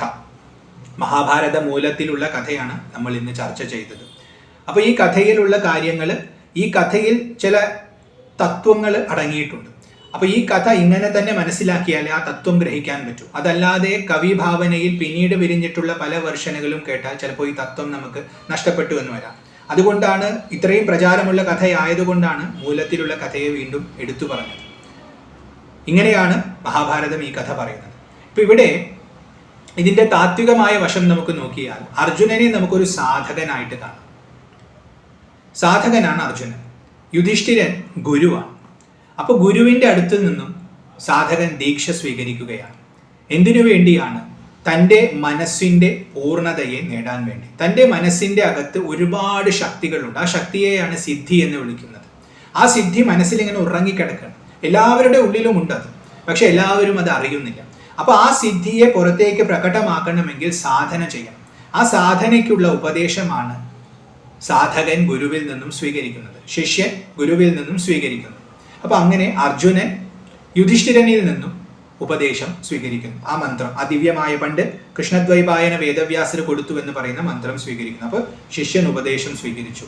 അങ്ങനെ സ്വീകരിച്ച് ശിഷ്യൻ ഇന്ദ്രന്റെ അടുത്തേക്കാണ് ചെല്ലുന്നത്. ഇന്ദ്രൻ മനസ്സാണ്. മനസ്സിന്റെ അടുത്തേക്ക് ചെല്ലുന്നത് എല്ലാ സിദ്ധിയും മനസ്സിലാണ്. അതുകൊണ്ടാണ് എല്ലാ അസ്ത്രങ്ങളും ഇന്ദ്രനിൽ ഉണ്ടെന്ന് യുധിഷ്ഠിരൻ പറയുന്നത്. മനസ്സിൽ എല്ലാ സിദ്ധിയും ഉറങ്ങിക്കിടക്കുന്നുണ്ട്. നമ്മുടെ ഉള്ളിൽ തന്നെ എല്ലാ ശക്തിയുമുണ്ട്. അത് പുറത്തെടുക്കാൻ നമ്മൾ സാധന ചെയ്യണം. ആ സാധനയാണ് അർജുനന്റെ പ്രയാണം. അങ്ങനെ അർജുനൻ പ്രയാണം ചെയ്ത് മനസ്സിന്റെ സിദ്ധികളെ ആദ്യം കാണുന്നു, ചെറുതായിട്ട്. ആ കാണുന്നതാണ് ഇന്ദ്രദർശനം. അങ്ങനെ ഇന്ദ്രനെ ദർശിക്കുന്ന സമയത്ത് ഇന്ദ്രൻ പറയുകയാണ്, ഈ സിദ്ധി ഉൾക്കൊള്ളണമെങ്കിൽ നീ ശിവന്റെ അനുഗ്രഹത്തെ സമ്പാദിക്കണം. നമ്മുടെ മനസ്സ് അപക്വമാണ്. അതിൽ പല വാസനകളുമുണ്ട്. ആ വാസനകൾ ഇങ്ങനെ കാറ്റുപോലെ, കാറ്റിൽപ്പെട്ട ചെറിയ തോണിയെ പോലെ ജീവനെ അതിങ്ങനെ ആട്ടിക്കൊണ്ടിരിക്കും. അപ്പൊ മനസ്സിൽ ഇങ്ങനെ വാസനകൾ വരുന്നതിനനുസരിച്ച് ദിശ മാറിക്കൊണ്ടിരിക്കും വ്യക്തിയുടെ. അപ്പൊ അങ്ങനെയുള്ള ഒരു മനസ്സിൽ സിദ്ധി ഉണ്ടായാൽ തന്നെ, സിദ്ധി ഉണ്ടാവുമോ എന്ന കാര്യം തന്നെ സംശയമാണ്. കാരണം മനസ്സ് ഏകാഗ്രമായാലേ സിദ്ധി വരും. അങ്ങനെ ഉണ്ടായാൽ തന്നെ ആ സിദ്ധി ഒരിക്കലും നല്ല രീതിയിൽ അവന് ഉപയോഗിക്കാൻ പറ്റില്ല. അതുകൊണ്ട് അവന് ദോഷമേ ഉണ്ടാകും. അപ്പോൾ അവന്റെ മനസ്സിൽ ആ സിദ്ധി പ്രകാശിക്കണമെങ്കിൽ അത് ഉൾക്കൊള്ളാനുള്ള കേൾപ്പ് അവനുണ്ടാകും. അതവൻ എപ്പോഴാണ് ഉണ്ടാവുക? അവൻ മനസ്സിനെയും ബുദ്ധിയെയും തരണം ചെയ്തുകൊണ്ട് ആത്മാനുഭൂതിയെ നേടുമ്പോഴാണ്.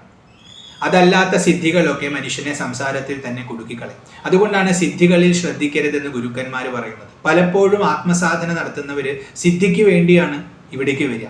ഈ വഴിയിൽ വരുന്നത് സിദ്ധി കിട്ടും, അത് കിട്ടും, ഇത് കിട്ടും എന്ന് കരുതിയാണ് വരുന്നത്. എന്നാൽ ആത്യന്തിക ലക്ഷ്യം അത് പരമാനന്ദമാണ്, അത് മുക്തിയാണ്. അപ്പോൾ ആത്മാനുഭൂതിക്ക് വേണ്ടിയാണ് നമ്മൾ ശ്രമിക്കേണ്ടതെന്ന ബോധം ഗുരുവിൽ നിന്നും ലഭിക്കും. ആ ഒരു ബോധോദയമാണ് വാസ്തവത്തിൽ ഇന്ദ്രന്റെ ഉപദേശമായിട്ട് നമ്മൾ കാണുന്നത്. അപ്പോൾ മനസ്സിന്റെ ഉള്ളിൽ കിടക്കുന്ന ശക്തി പ്രകടമാകുന്നതിന് മുമ്പ് നീ ആരാണെന്ന് നീ അറിയണം. ആ അറിവോട് കൂടി നീ ഈ ശക്തിയെ പ്രകടമാക്കിയാൽ അത് നിനക്ക് ഗുണത്തെ ചെയ്യും. അങ്ങനെ സാധകൻ മനസ്സിലാക്കുന്നു.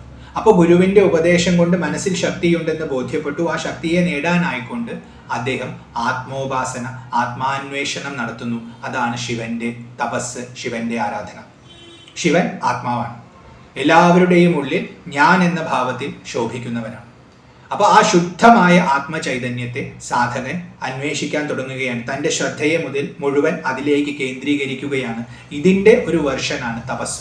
ബാഹ്യമായിട്ട് തള്ളവിരലിൻ്റെ കാലിൻ്റെ പെരുവിരലിൻ്റെ ഇതിൽ ബലത്തിൽ നിന്നു എന്നൊക്കെ പറയുന്നത് ആ കാഠിന്യം കാണിക്കാനാണ്. കാരണം അകത്തേക്കുള്ള പ്രയാണം അതിസൂക്ഷ്മമാണ്, അതികഠിനമാണ്. ക്ഷുരസ്യ ധാര നിശിതാ ദുരത്യയ എന്ന് കഠോപനിഷത്ത് പറയും. ഒരു ക്ഷുരകന്റെ കത്തിയുടെ അഗ്രത്തിലൂടെ നടക്കുന്ന പോലത്തെ ഒരു നടത്തമാണ് ഈ വഴിയിലൂടെ നടത്തം. അത്രയും സൂക്ഷ്മമായ പാതയാണ്. അത്രയും സൂക്ഷ്മമായ പാതയായതുകൊണ്ട് അതിൽ നടക്കാൻ അത്രയും ധൈര്യം വേണം. അത് ധീരന്മാർക്ക് മാത്രം പറഞ്ഞിട്ടുള്ളതാണ്. ആ ധീരത കാണിക്കാൻ വേണ്ടിയാണ്, ഇത്രയും കാഠിന്യം കാണിക്കാൻ വേണ്ടിയാണ് അർജുനന്റെ തപസ്സിനെ ഇത്ര വിശദമായിട്ട് വർണ്ണിക്കുന്നത്. അങ്ങനെ തപസ് ചെയ്ത് ചെയ്യുന്ന സമയത്ത് ശിവന്റെ സാന്നിധ്യം നമ്മൾ അറിയും. ശിവന്റെ സാന്നിധ്യം നമ്മൾ അറിയുന്നത് നമ്മുടെ ഉള്ളിലുള്ള ദുർവാസനകളെ അതില്ലാതെയാക്കും.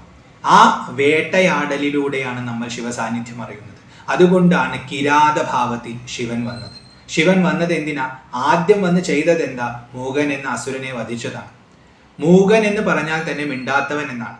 മിണ്ടാത്തവൻ എന്ന് വിളിക്കുന്നത് ഈ അസുരൻ. അതെന്താ? പന്നിയായിട്ടാണ് വന്നിരിക്കുന്നത്. പന്നി ചളിയിൽ കളിക്കുന്നവനാ, ചളിയിൽ രമിക്കുന്നവനാ.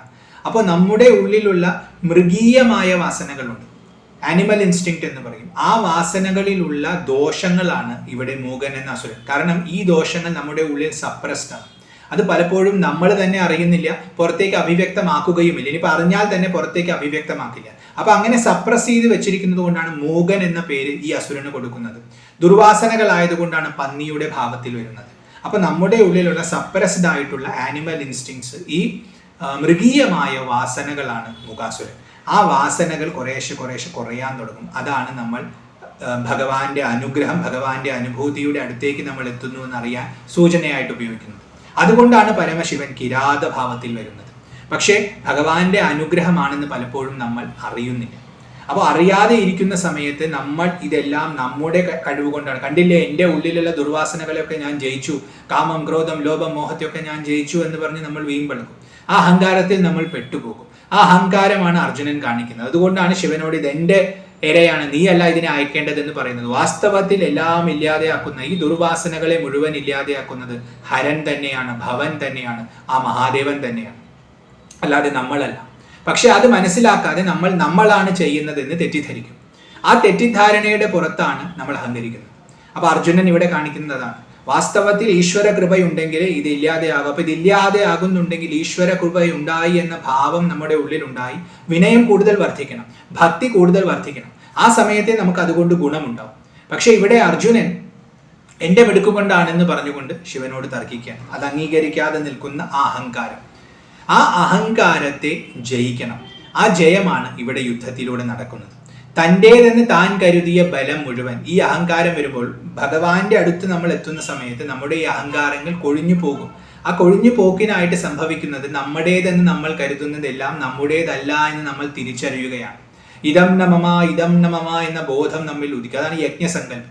അത് ഉദിക്കുന്നതാണ് ഇവിടെ അർജുനന്റെ ഓരോ അസ്ത്രങ്ങളും ഇല്ലാതെയാകുന്നത്. അമ്പുകൾ ഇല്ലാതെയാകുന്നു, വില്ലില്ലാതെയാകുന്നു, ആവനാഴികൾ ഇല്ലാതെയാകുന്നു, വാളില്ലാതെയാകുന്നു, എല്ലാം ഇല്ലാതെയാവുകയാണ്. അതിനെ ഒന്നും ചെയ്യാൻ പറ്റില്ല.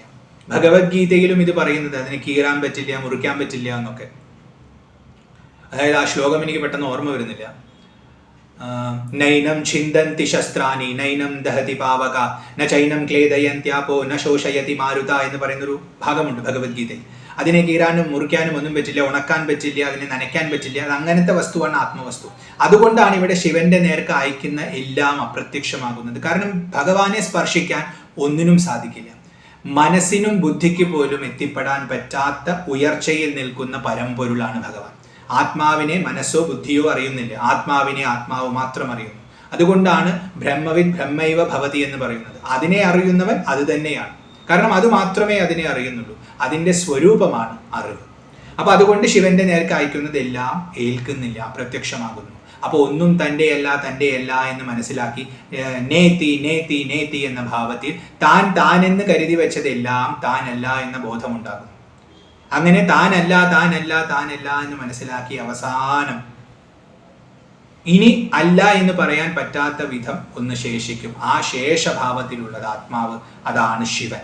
അവിടെയാണ് അർജുനന് ബോധോദയം ഉണ്ടാകുന്നത്. ഓ, ഇത് സാക്ഷാത് മഹാരുദ്രനാണ്, ഇത് മഹാദേവനാണ്, ഇത് ദേവാദിദേവനാണ്, ഇത് ജഗദീശ്വരനായ ത്രിനേത്രനാണെന്ന്, ആ ശംഭുവാണെന്ന്, ആ ശങ്കരനാണെന്ന് അർജുനൻ മനസ്സിലാക്കുന്നു. അങ്ങനെ ഭഗവാനെ ശരണാഗതി നേടുന്നു. ഭഗവാനെ ശരണാഗതി നേടുന്ന സമയത്ത് ഭഗവാനിൽ സർവവും സമർപ്പിച്ചു, ലയിച്ചു. ഞാൻ അതായി ഭവിച്ച അവസ്ഥയാണ് ആ ശരണാഗതി. അങ്ങനെ സർവധർമാൻ പരിത്യജ്യ മാമേകം ശരണം വ്രജ എന്ന് ഗീതയിൽ പറയുന്ന ആ ഭാവത്തിൽ അർജുനൻ ശരണം പ്രാപിച്ചിരിക്കുന്നു ഭഗവാനെ. അങ്ങനെ ശരണം പ്രാപിച്ചു നിൽക്കുന്ന സമയത്ത് അർജുനന് ലഭിക്കുന്നതാണ് പാശുപതാസ്ത്രം. പശുപതിയുടെ അസ്ത്രമാണ് പാശുപതാസ്ത്രം. പശുക്കളുടെ പതി, നമ്മുടെ ഉള്ളിലുള്ള പശുത്വം, മൃഗീയമായ വാസനകളുടെ മുകളിലുള്ള ജയമാണ് പാശുപതാസ്ത്രം. അതാണ് ഭഗവാൻ അർജുനന് നൽകുന്നത്. ആ പാശുപതാസ്ത്രം നേടിയാൽ മാത്രമേ സിദ്ധിയെ നന്നായി ഉപയോഗിക്കാൻ നമുക്ക് പറ്റൂ. അപ്പൊ നല്ല ഗുരു ഉണ്ടെങ്കിൽ ആദ്യം ഈ ജയമാണ് നമുക്ക് നൽകുക.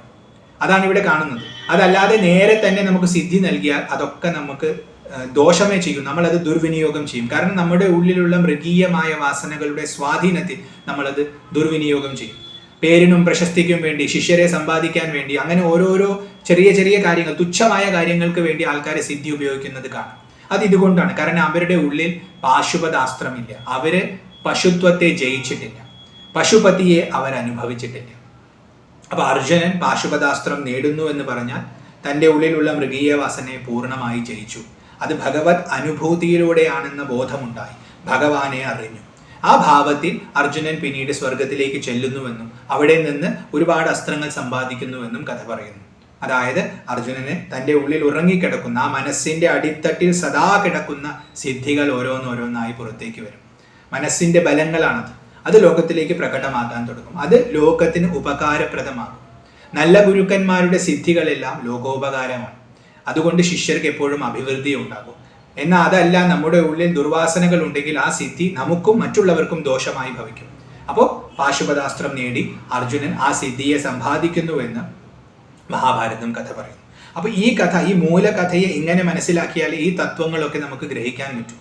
നമ്മുടെ സാധനയുടെ കഥയാണ് കിരാതമൂർത്തിയുടെ അവതാരം. അതുകൊണ്ടാണ് കിരാത ഭാവത്തിൽ, വേട്ടയാടുന്നവന്റെ ഭാവത്തിൽ, വനവാസിയുടെ ഭാവത്തിൽ ഭഗവാൻ വരുന്നത്. പിന്നീട് പല കഥകളും ഇതിനോട് ചേർത്ത് ഇങ്ങനെ വായിക്കപ്പെട്ടത് കൊണ്ട് ഈ കഥയുടെ സാരം പലപ്പോഴും ആൾക്കാർ ഗ്രഹിക്കാതെ പോയി. അപ്പൊ കവികളുടെ ഭാവന കൊണ്ട് സമ്പുഷ്ടമായ ഒരുപാട് കൃതികൾ പിന്നീട് വന്നതുകൊണ്ട് അതൊക്കെയാണ് സത്യമെന്ന് ആൾക്കാർ ധരിച്ചു. അങ്ങനെ പലതും കേൾക്കുന്നത് കൊണ്ടാണ് ഇപ്പോൾ ഈ കഥ ഇവിടെ പറയാമെന്ന് കരുതിയത്. അപ്പോൾ ഭഗവാൻ ആ മഹാദേവന്റെ കിരാതമൂർത്തിയുടെ ഈ ഭാവം, ആ കിരാതരൂപായ നമഃശിവായ എന്ന് പറഞ്ഞ് അദ്ദേഹത്തെ നമിച്ചുകൊണ്ട് ഈ കഥയെയും അതിലടങ്ങിയിട്ടുള്ള സാരത്തിന്റെ വിചിന്തനത്തെയും ആ ഭഗവാൻ പരമശിവന്റെയും ആ ഉമാപാർവതിയുടെയും തൃപ്പാദങ്ങളിൽ സമർപ്പിക്കുന്നു. അവരുടെ അനുഗ്രഹം നമുക്ക് എല്ലാവർക്കും ഉണ്ടാവട്ടെ എന്ന് പ്രാർത്ഥിക്കുന്നു. ഈ കഥയുടെ സാരം നിങ്ങൾക്കും ഉൾക്കൊള്ളാൻ സാധിച്ചുവെന്ന് കരുതുന്നു. അങ്ങനെ ആ ഭഗവാനെ ഒന്നും കൂടി നമസ്കരിച്ചുകൊണ്ട് ഈ കഥയെ ഉപസംഹരിക്കുന്നു. കൃഷ്ണ ഗുരുവായൂരപ്പ, ഹരിയും.